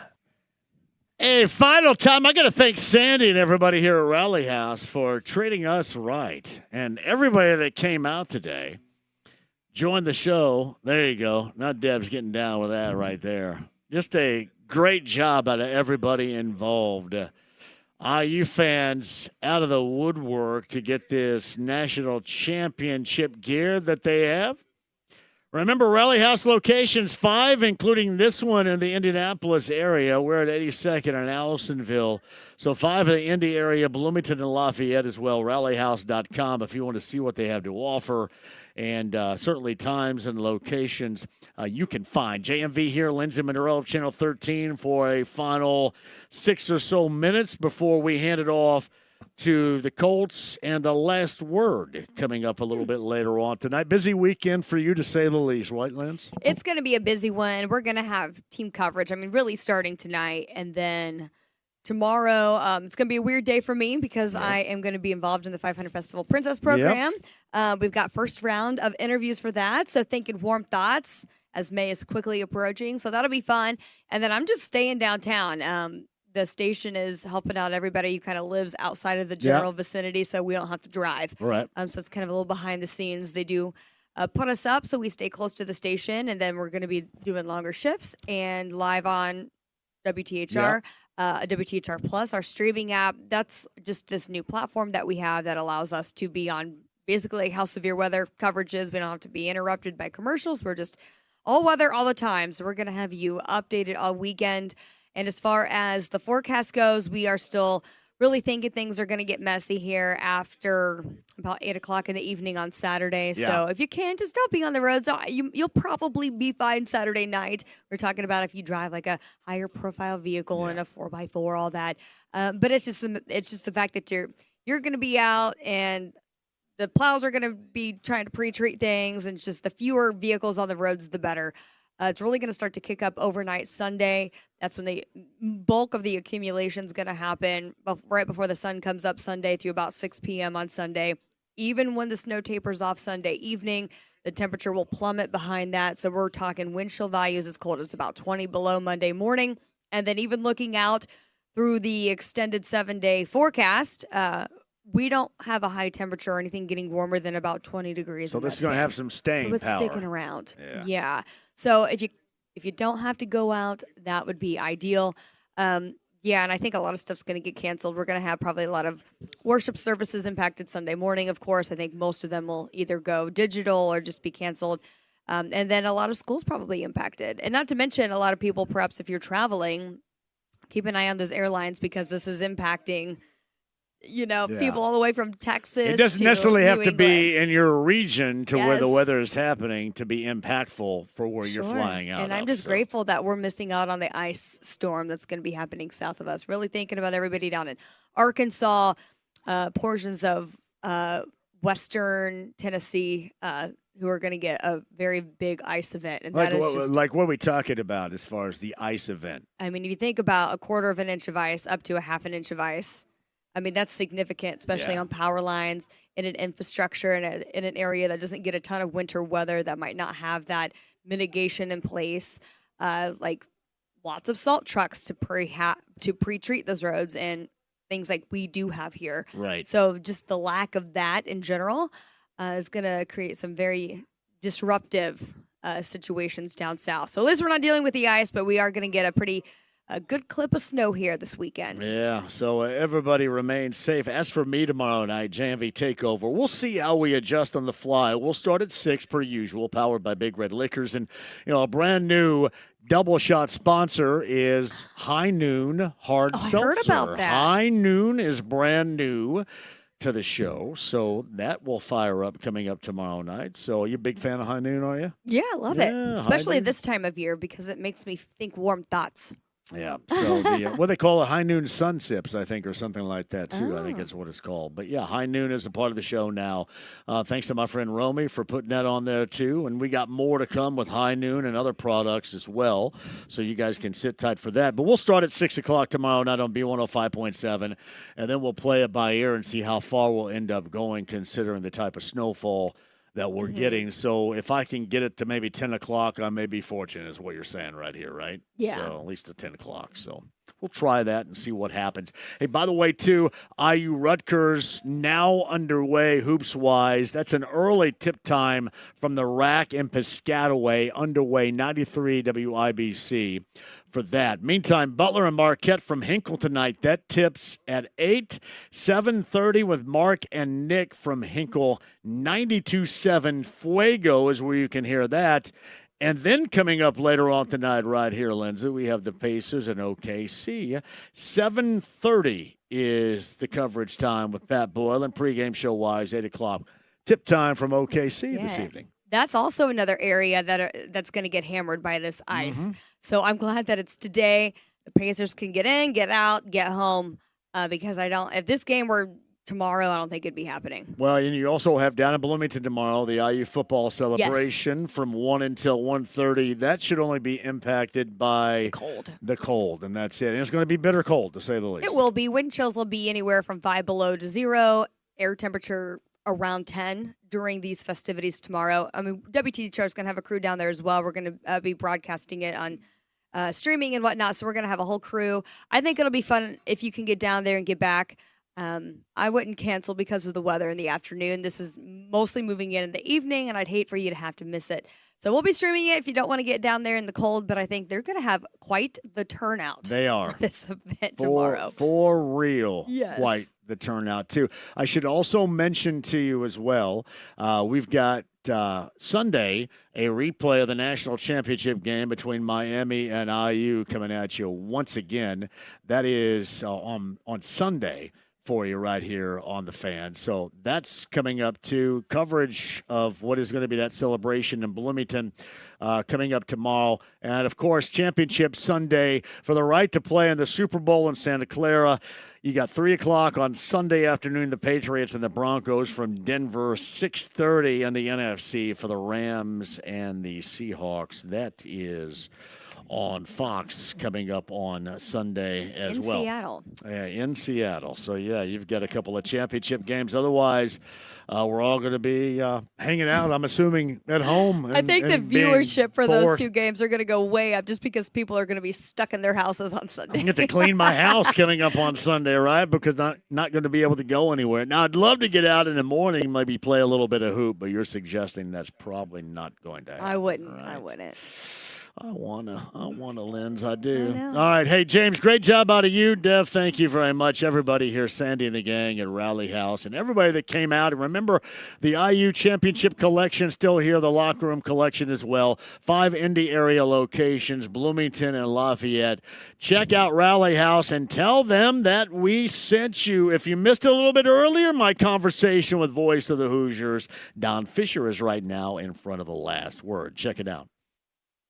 The Andy Moore Automotive Group hotline. He probably needed to look at his phone to find out exactly where he may be right now because he's been all over the map here, but rightly so, enjoying, I'm assuming, mostly every minute of it. The voice of the Hoosiers, Don Fisher, getting set for IU and Rutgers hoops coming up later on tonight, 93 WIBC with your coverage. He joins us now. Hello, Don. Now, I'm assuming right now you're staked out in New Jersey, correct? Do you know where you are? Are you there? I do know where I'm at. I'm in Piscataway, New Jersey, and I'm at a hotel, and I'm going to the arena here in about 20 minutes. So there's no doubt I know where I'm at. That is great. This has been a whirlwind for you without question. But along with that, there has to be a great deal of admiration and pride that you have taken part in such events over the course of not just the past week, but really, Don, going all the way back a month plus.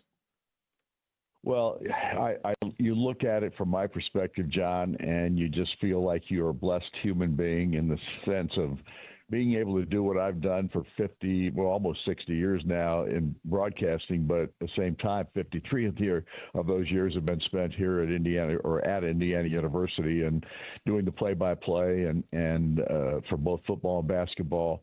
And to have 3 national championships in basketball and now a national championship in football, it's just surreal because no one anticipated that this could happen maybe 2 years ago, maybe 1 year ago.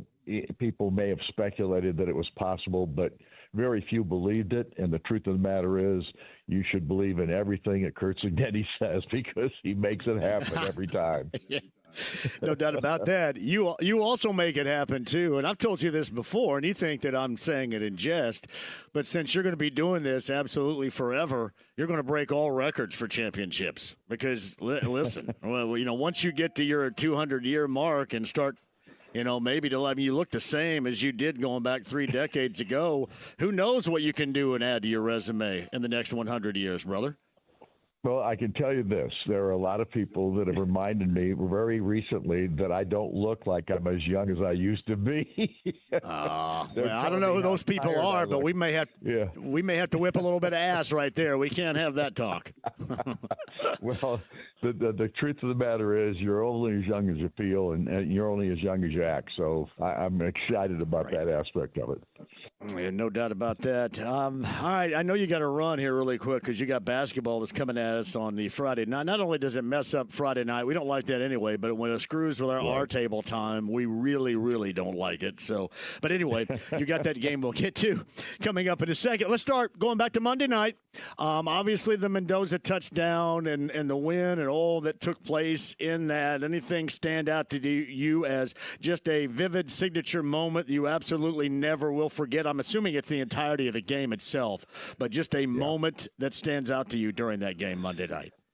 Well, no question. I mean, the fourth down play for Fernando Mendoza, what he did on that play, what Curt Cignetti did in calling that timeout and taking the kicking team off the field and saying, we're going for it, that to me was the standout moment of that ball game. And then what Fernando Mendoza did on that run to the end zone, absolutely spectacular. And it was the reason Indiana won the ball game, but there's no question that Jabari Sharp's interception put the cap on the jar, so to speak, and gave Indiana that national championship, because you got to give Miami credit. They never stopped playing, and they continued right down the field until that interception. It's Don Fisher, voice of the Hoosiers, on the Andy Moore Automotive Group hotline. Rally House, we're up in Castleton. Explanation why you should join us coming up in just a bit.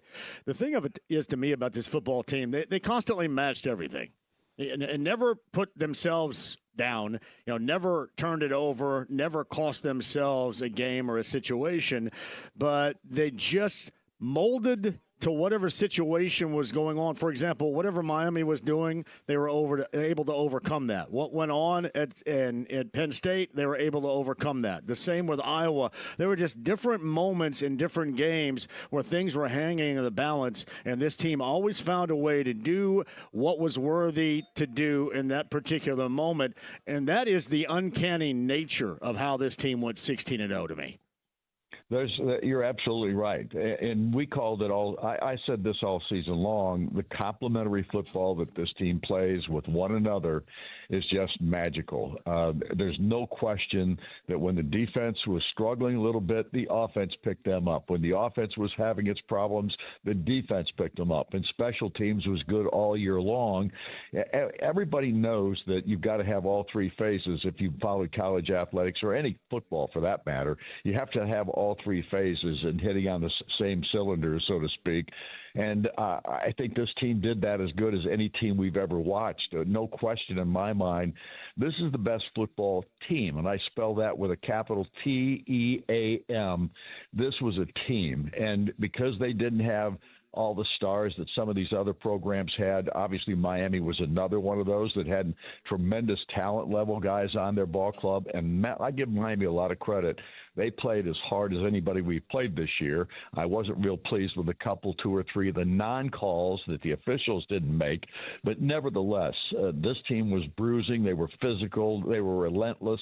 They never gave up in the ball game. And Indiana had to fight them right down to the wire to win the contest. But all I can tell you, John, is that this was a team effort, and Coach Cignetti preaches that all the time. And with the talent level, not quite what some of these other teams have, team was the whole reason this football team was successful.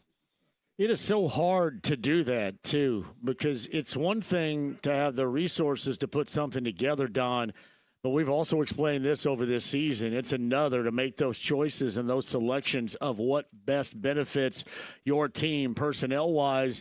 And honestly, with that group that seemingly from top to bottom absolutely loved one another as brothers, and you could tell that in the way that they played for one another, you could have not put together a team more perfectly than Curt Cignetti and that staff did. That's exactly right. And that's who Curt Cignetti is, John. He is the chief operating officer of the program. There's no question about that. He's also one of the brightest football minds I've ever been around. He understands the game. He understands the players. He understands what he needs to get from the portal. He understands what he's looking for in high school kids. He watches more film than, I've talked about this ad nauseum, but he watches more film than anybody I've ever been around. If he's not coaching and he's not in his office working with the administrative aspect of things and those kinds of things, he's watching film. It's something he absolutely loves to do. And breaking that film down, finding what he looks for from the transfer portal players, finding what their character's like, all those little things that people don't think about. And if he doesn't find what he thinks they have the right stuff, they aren't coming. It's that simple, and that's why this team in 2 years has won a national championship. Joe Klatt had said this, Don, and maybe a couple of others, but this is something you and I have talked about both privately and on this show before. Being able to keep your staff with that cohesion that he has, too, is so vital in certainly any era of college athletics, but especially this particular landscape. That would be among the top-tier things that really makes this team go, is the coaches all the same from JMU to here, and you can see the response you get from those players, and it's just not like that basically anywhere else around college football or basketball for that matter. No, you're right. And look, the staff is huge. I mean, this staff is tremendous. There's no doubt about that. And if they weren't tremendous, they wouldn't be on the staff. It's that simple, because Kurt does the same thing with the assistant coaches he hires. If he has to go out and hire somebody, he vets them dramatically and finds out exactly what they're like, who they are, how they go about their business, and whether or not they can fit in what he likes to put forward as his assistant coaching staff. So I'm convinced that he's the best football coach in America today. I don't think there's anybody better than him, and I'm talking college level now. I'm not talking NFL or high school or that kind of thing. I'm simply talking about what he's done as a college football coach and what he's done in his career as a head coach. In these 15 years now that he's been a head coach, he's never had a losing season, and he's had conference championship after conference championship and gotten his teams as high as that level could go. And then he gets Indiana and gets into the national championship. And it just doesn't get any better than this. It's that simple. It does not. That's Don Fisher, voice of the Hoosiers. Tonight, 6 o'clock tip time. It's early. 5 o'clock coverage begins. That's 93 WIBC coming up a little bit later on. And a situation in Hoops, Don, where this team needs a win and needs a win desperately tonight. They do. It's no question about that. They've had 4 straight losses now. They're a ball club that is reeling a little bit, maybe has lost a little bit of confidence. I don't know in that context if that's factual or not. All I know is this team has struggled, and they've got to find a way to turn it around and get that confidence back, because I always thought they were playing with really good confidence through the season. Even in some of the losses that they had, they still battled you, and they still did the things that you like a basketball team to do. And I still think they're still battling. I think they did at Michigan on Monday night to some degree, but it was too little too late, and they've gotten off to a couple of slow starts that have really hurt them, and that's got to change as well. But I think Darren DeVries has done a great job with this team. I think he is doing the best that he can with the talent that was the talent that he could get to Indiana under the circumstances. And right now, they're a ball club in my mind that can turn this thing around and make it and get some. They can get some quality wins here in the next 2 or 3 weeks, but they've got to go out and start playing the kind of basketball they were earlier in the year. I know you got to run here, too. Again, 6 o'clock tip time, 5 o'clock coverage begins. 93 WIBC for IU and Rutgers tonight. So how was your time outside of doing play-by-play for the national championship in South Florida? Did you have a good one down there, or did you spend much time at all? No, we weren't there all that much. I mean, obviously, we couldn't go until after the basketball game on that Saturday, so we didn't get down there until Saturday night. And obviously, we had a really good dinner on Sunday evening. A bunch of friends of ours, of course, Buck and Jane Sewer and those folks, and our engineer Jake Robinson and his wife, and John Herrick and his wife. So anyway, we had a good time. It was a short-lived from my standpoint. I just wasn't down there for the full 4 days or whatever it was that everybody had. And then, of course, I got up the next morning after the ball game about 2 hours sleep and then missed my connection in Baltimore to Ann Arbor. So I couldn't do the game on Monday night. So that was my fault, too. I sat at the wrong gate, and next thing you know, my flight had left, and I wasn't aware of it. So. Hey, Don, twice I was the last person on the plane going down and then coming back. And I almost missed my flight going down there, too, because I was at the Tap Bar in the Indianapolis airport yapping to somebody. So, well, I'm not clear of this either. I wish I had that excuse that I was at a bar someplace, and I just missed it because of that, but that was not the case. Oh, man, I had a good time, though, buddy. A really good time down there. So it was. Hey, I know you got to run here. You got a game to do. But hopefully we can get back on a Friday night schedule where you and I and Susie can get back to our table, because I'm missing the time and sharing some memories we'll have to do whenever it's convenient for you guys and it works into it. Well, I appreciate it, John. Well, thanks for having me again today. Up to 100.